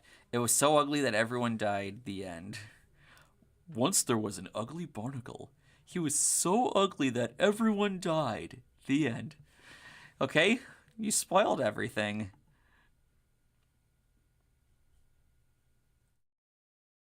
But I just looked up on YouTube. Somebody made a trailer for the ugly barnacle, and I just posted it in my server.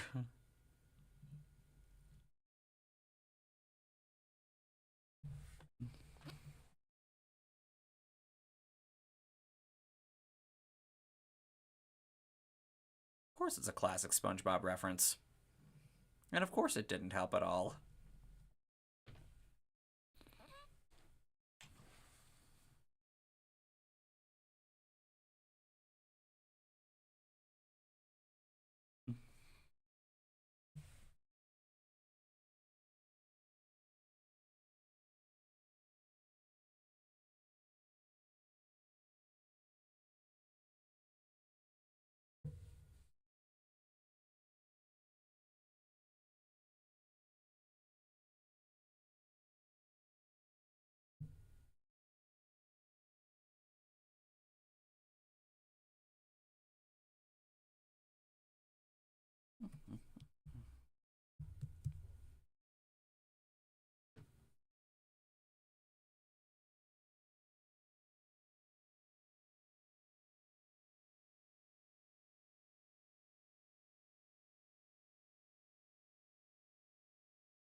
Just do what I do when I have problems.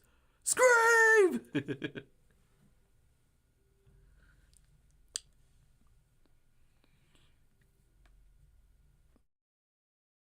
I'm ugly and I'm proud.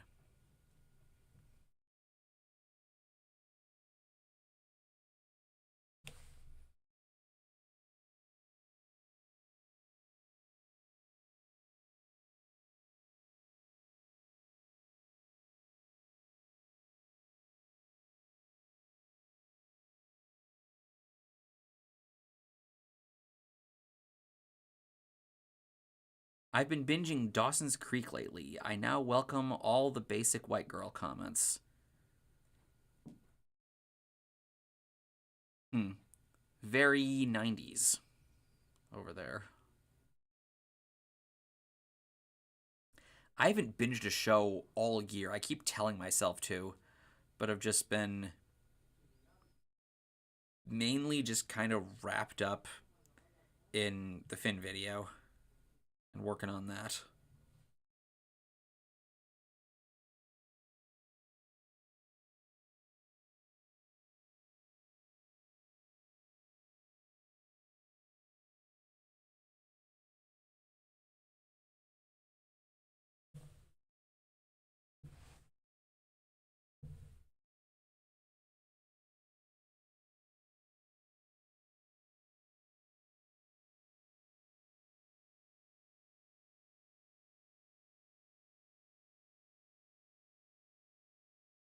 I'm halfway through season 4 of 6.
Have you watched any playthroughs of cheap SpongeBob horror games like the kind Jacksepticeye played? No. Um, I did recently remember a SpongeBob computer game that my brother and I had. Um, it's not a horror game. It's Operation Krabby Patty. Um, the graphics look bad, but also kind of funny. Um, and some of the jokes in there I still think are kind of funny. Um, gonna dip from the stream now. Fun stream later. See you, sir.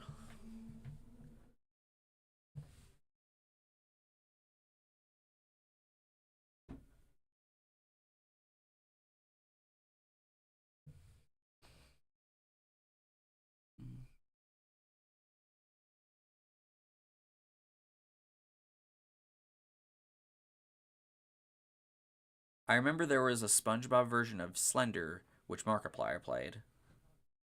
Yeah, see, I don't really watch these kinds of channels, so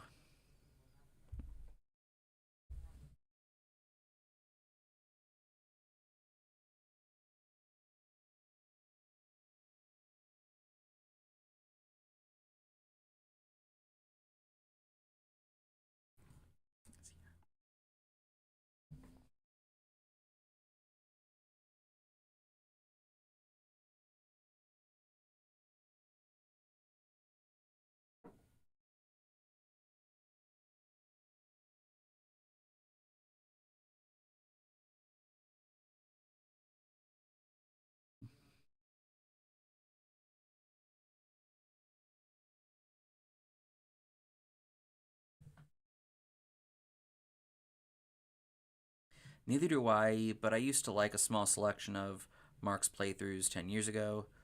We're all going to be safe, and we're all going to have a good time. What in the Jesus Christ was that?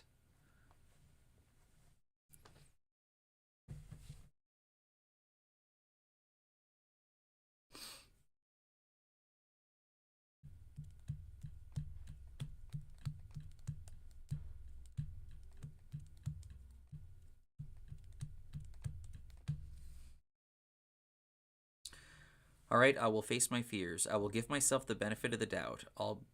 I've served alongside coffee on Malevolon Creek, Calypso, and Super Earth, so watching Coraline should be mild.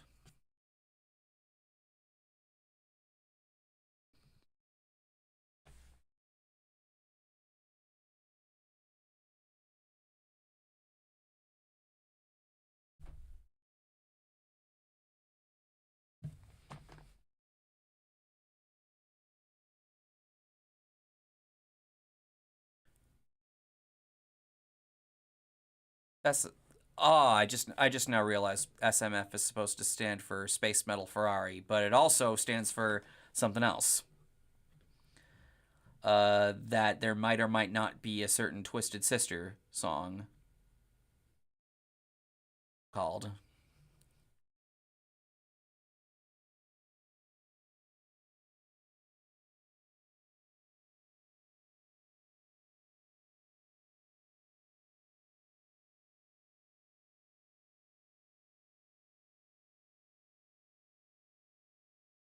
Now I'm thinking of Happy Song by Bring Me the Horizon.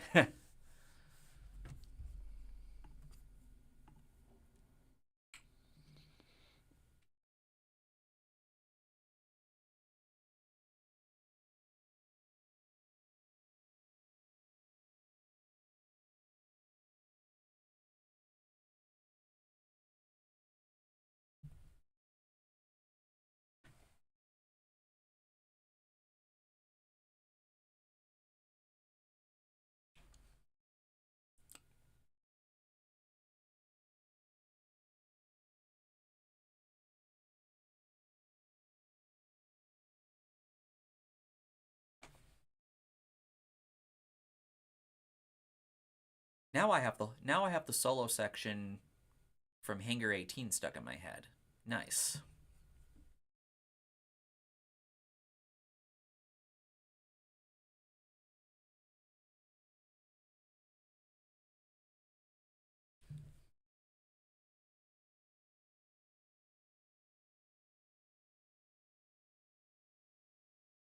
I've seen tons of obscene stuff for like almost 2 decades. One of my absolute favorite movies is Aliens, so I can't really say why Coraline scares me worse than anything else without spoiling. While I'm clocking out, enjoy yourself, Shades. Have a good evening, Ink.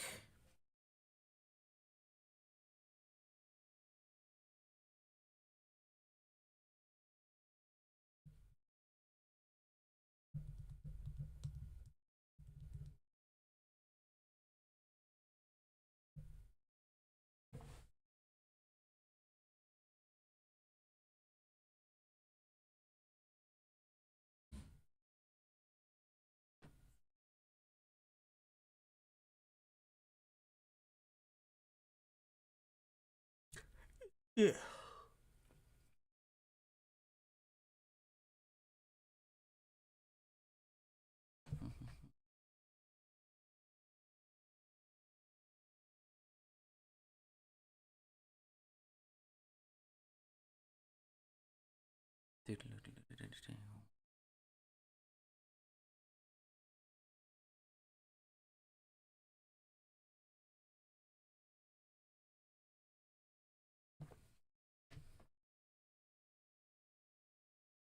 Don't do that, Space.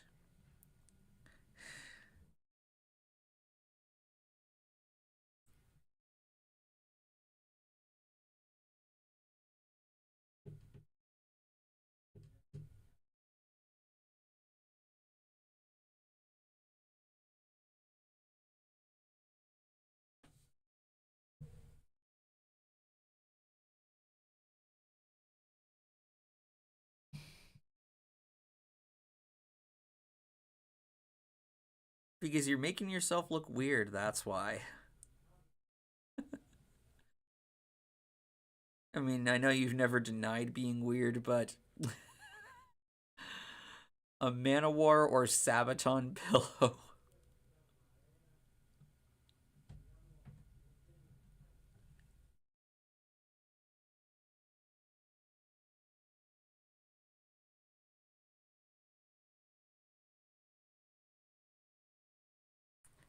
You can love them, you just don't need a pillow of them for it.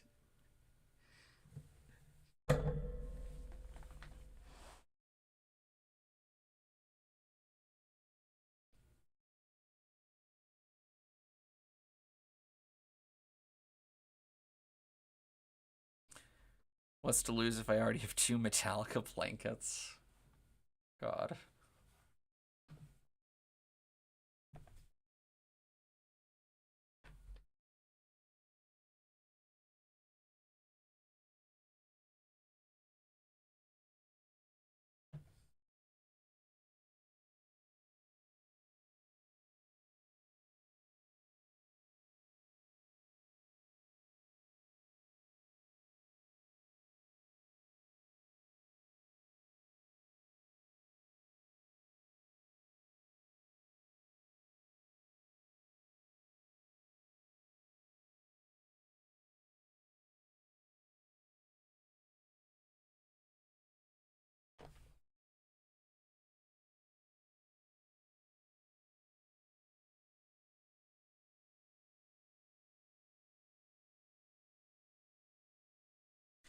I have Slayer and Sabaton socks too. Wow.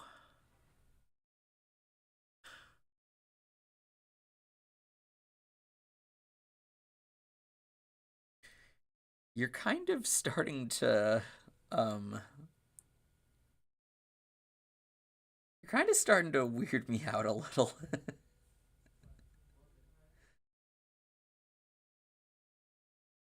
We could get you a regular pillow with the Varg face meme.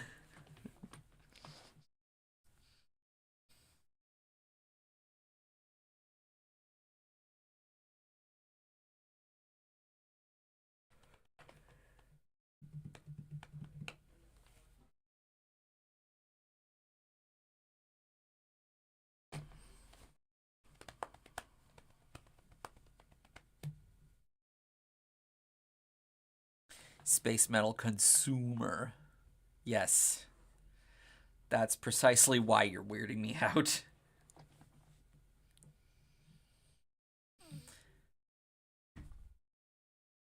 You better be trolling with that.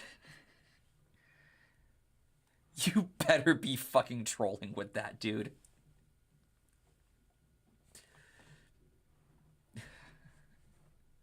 Yes!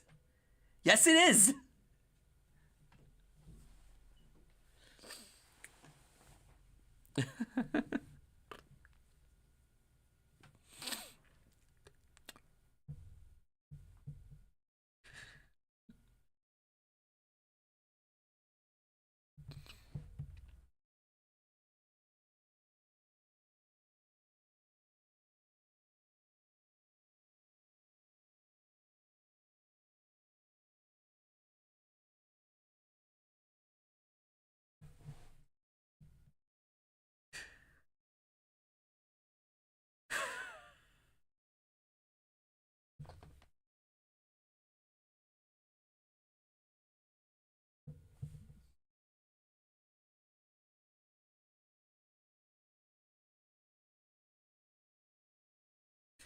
Nope, not trolling. Underwar. Metallica pajamas. God.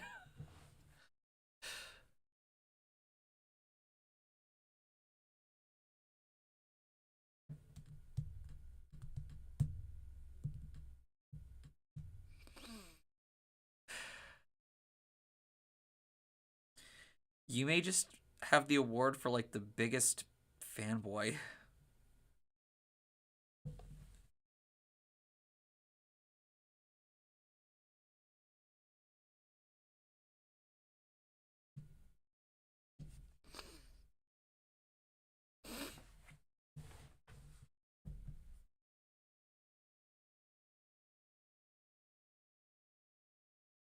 Imagine Space Metal wearing his Sabaton boxers to bed with his Metallica blankets and Manowar pillows. Jesus Christ. You just made me like physically shudder like that.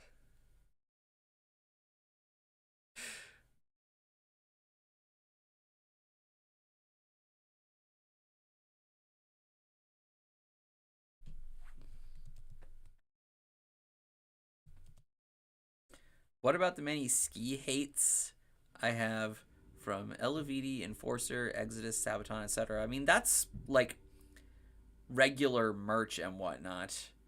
It's just that underwear. It's like,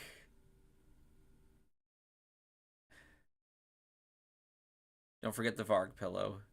True.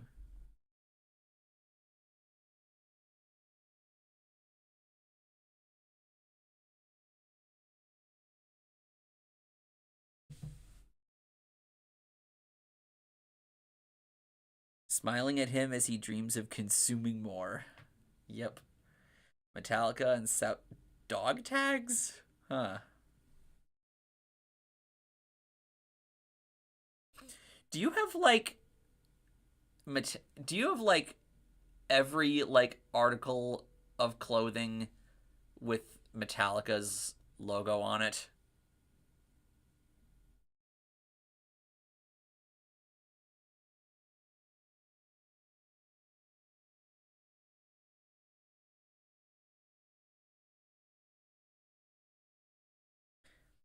I put Metallica and Sabaton stickers on my gaming consoles.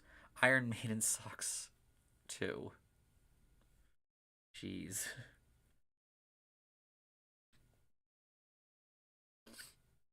I've never gotten the appeal of socks with, you know, things on them.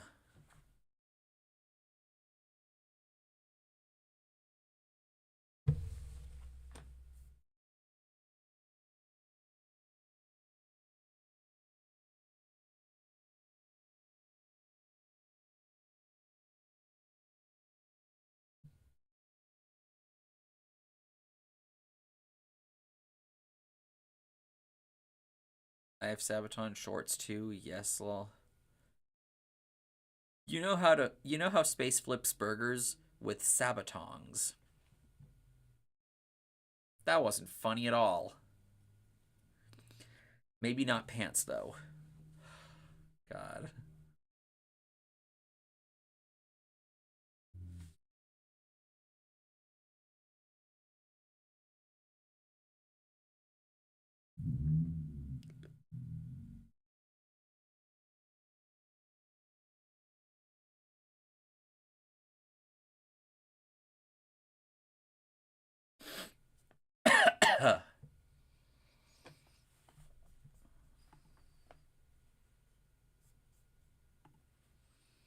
Most of you all know about my Metallica tattoo as well. Well, yeah.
No Manowar or Sabaton pillows found. Searching Metallica now. Great, because that's just so much better.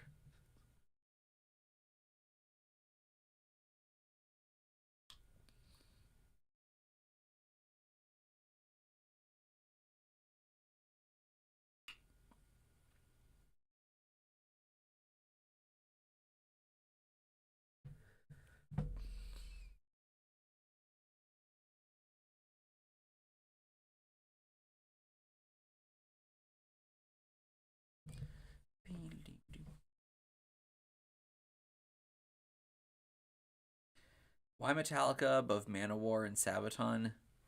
It's just weird no matter what.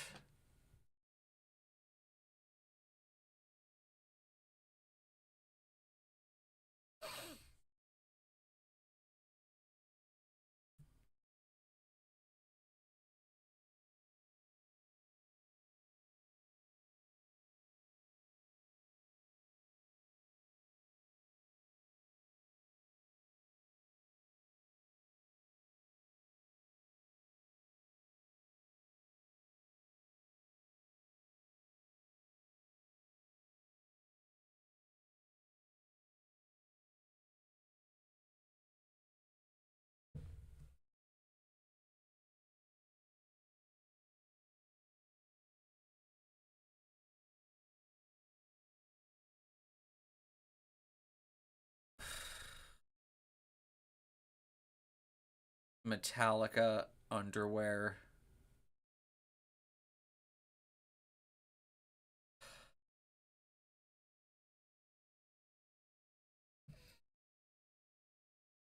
I hope you realize you're kind of ruining this stream.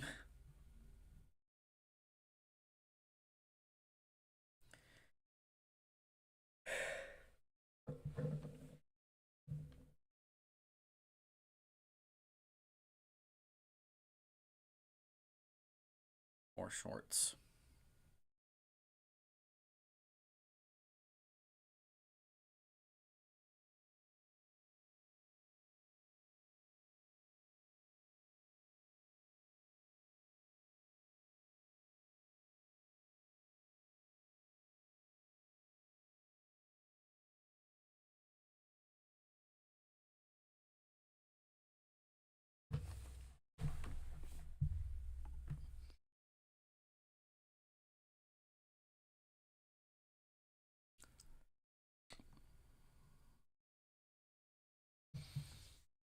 Why so frowned upon though? Because it's weird. Right, this will be up for any and all to see later. Yeah.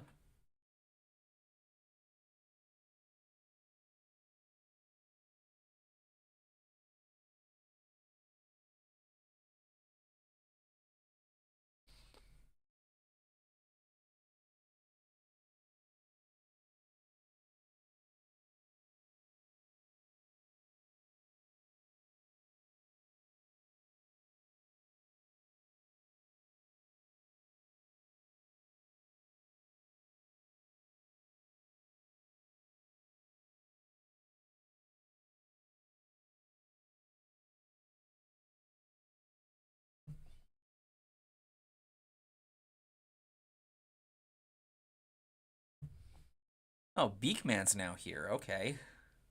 Oh, he skips. Meh, I don't care what anyone would think of me specifically.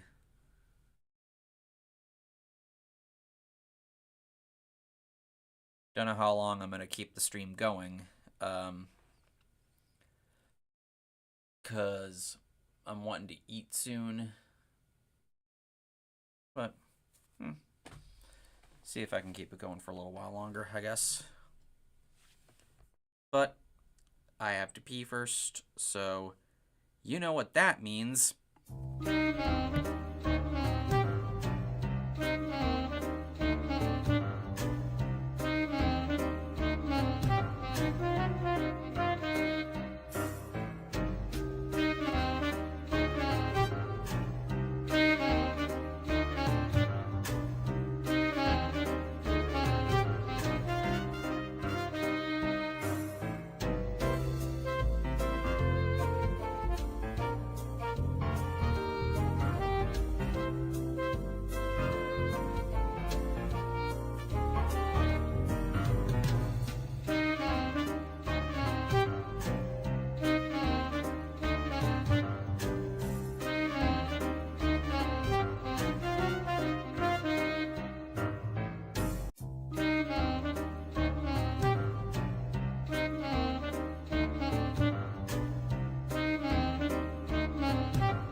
Hope you enjoyed that little tune. Just got home from work, just noticed you were live. Yeah, I was just telling a bunch of concert stories, and now Space is being a weird consumer. Hope you relate to some of my weirdness.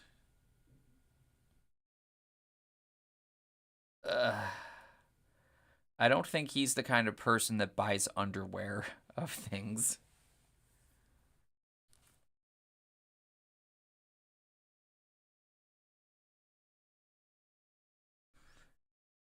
It gave me Spy Fox vibes. Well, it is from a Humongous Entertainment game, actually.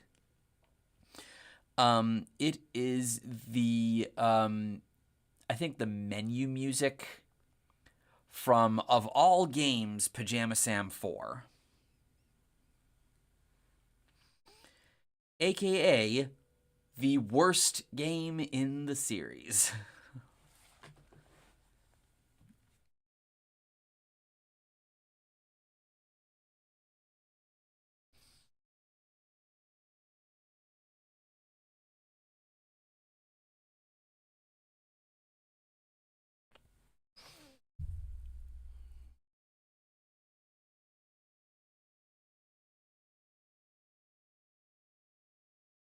I think Space is the only person who buys underwear.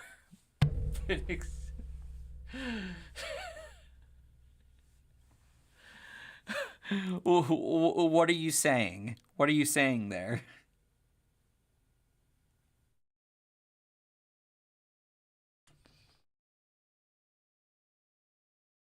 At least one of us does.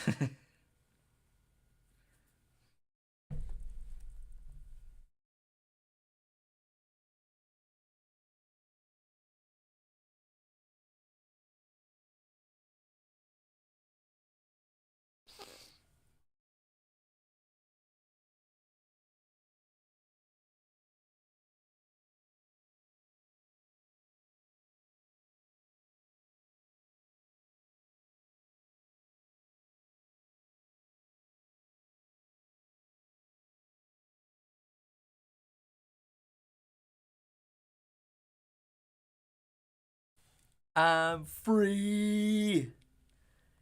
Free balling. Yeah.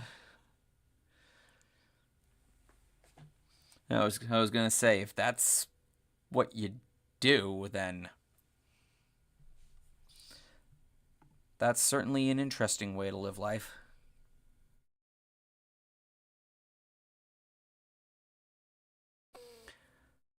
Come on, Shades. You knew that this sort of was coming. I said to our favorite Icelandic I wanted to go to his neck of the woods for Manowar. There's liking Manowar, and then there's fanboying over them.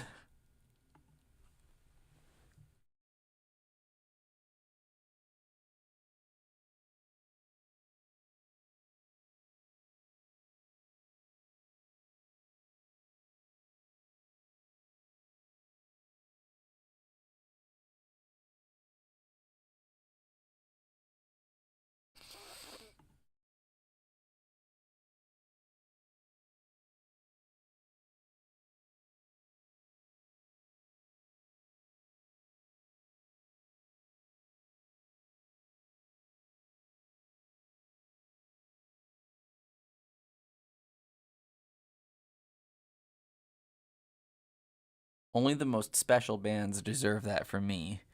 William Murderface, I am not, LMAO. Like Ambush.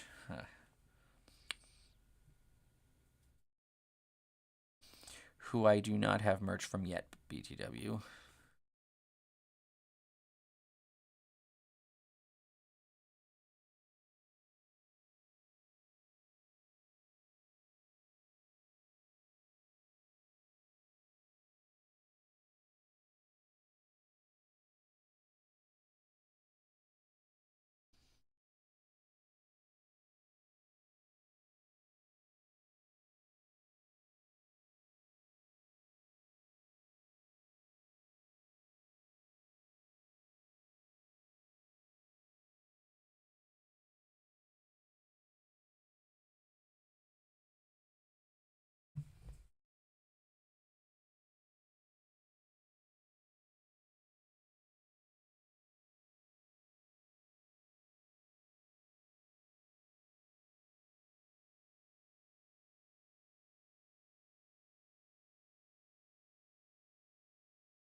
Don't be surprised if I buy one of everything from them and Europe!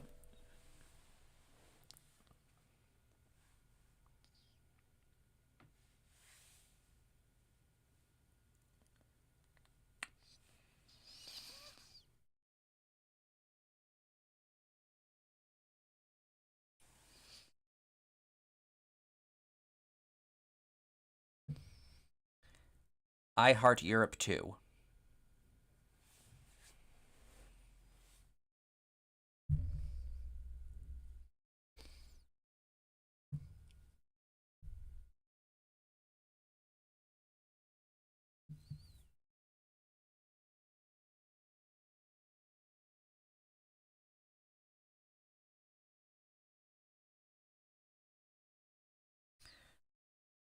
I want to FC the final countdown on Lego Rock Band. Super fucking bad.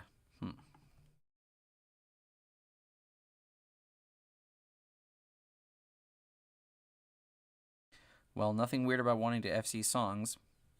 Yeah, there's nothing weird about that.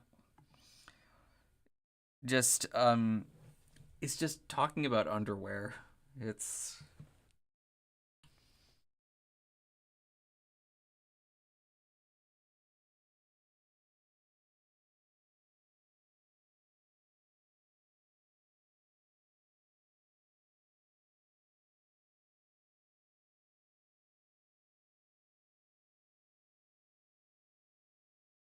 Europe, besides Dangerous Toys, is like one of the only glam metal bands I have a strong yearning to see.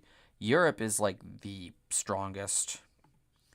Let me go to my concert bucket list and see who else I have in that category.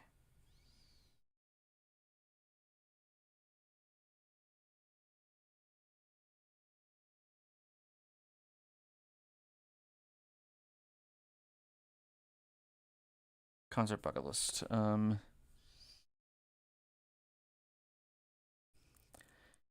Yeah, it's basically just Dangerous Toys, Europe. The only other one that I haven't seen that I think would be really cool to see would be TNT. And I have no idea if they're even doing anything.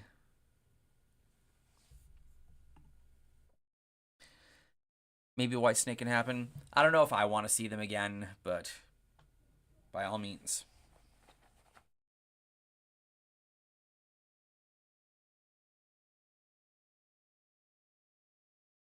What would your streams be like without at least a little weirdness?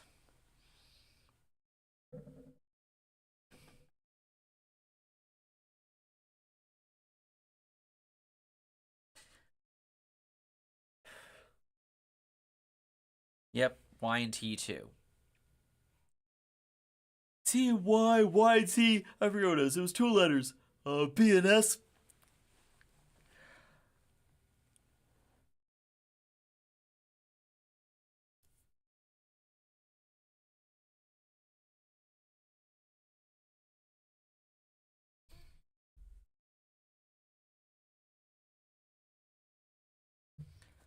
Oh yeah, loudness. That would be a interesting one.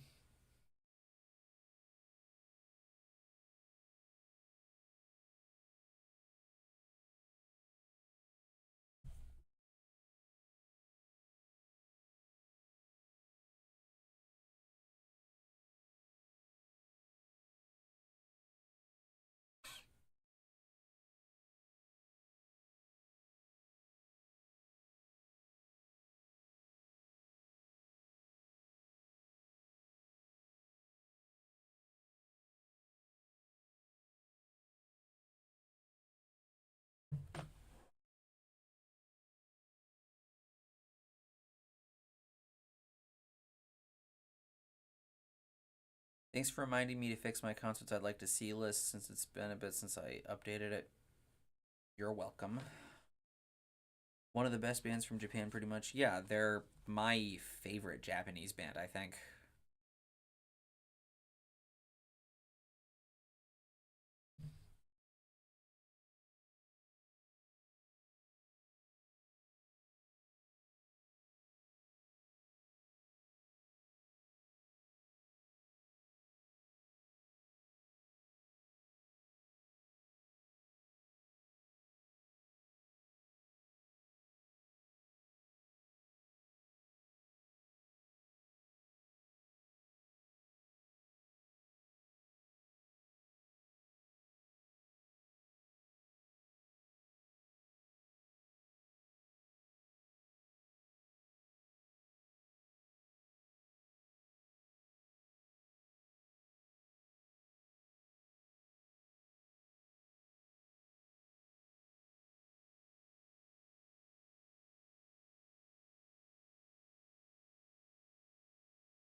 With all due respect to Frozen, there and Def Leppard's Let It Go is amazeballs. Mm-hmm.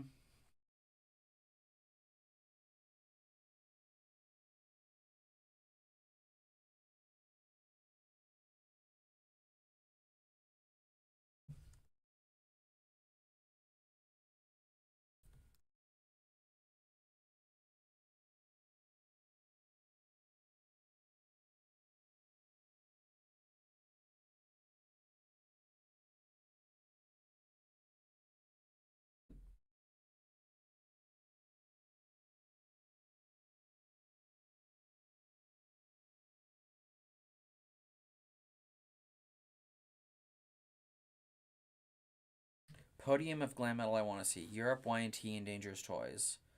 Loudness has a pretty good Let It Go as well. Mm-hmm. I was referring to Loudness, BCW.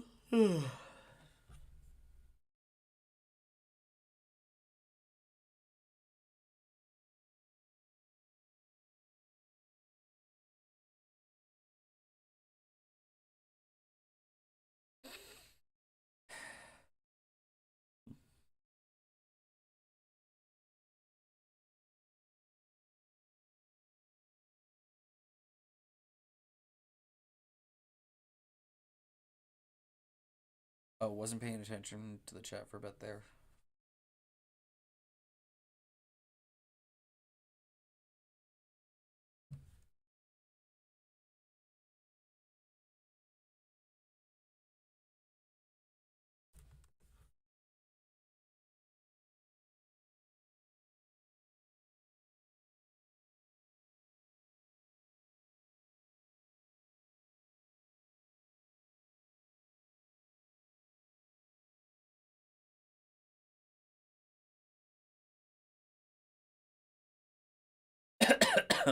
My Hall of Thrash I want to see.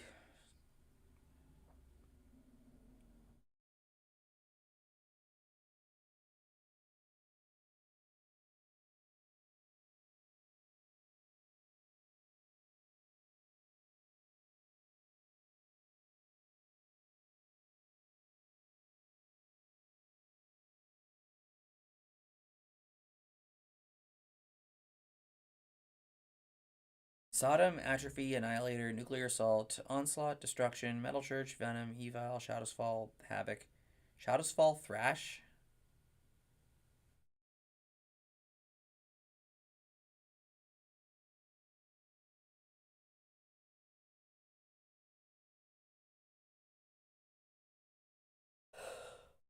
Ugh. Forbidden is another, yep.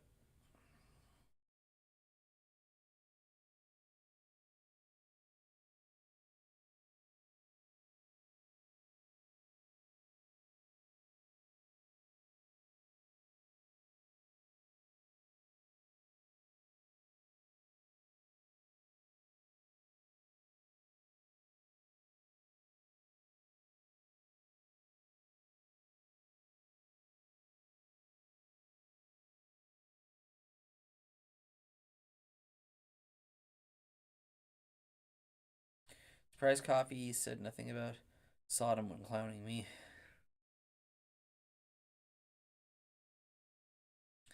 Maybe you don't fanboy for them as hard.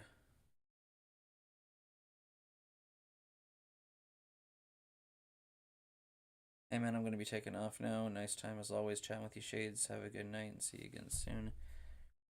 I think I'm about ready to cut the stream right now, so um thank you for chilling.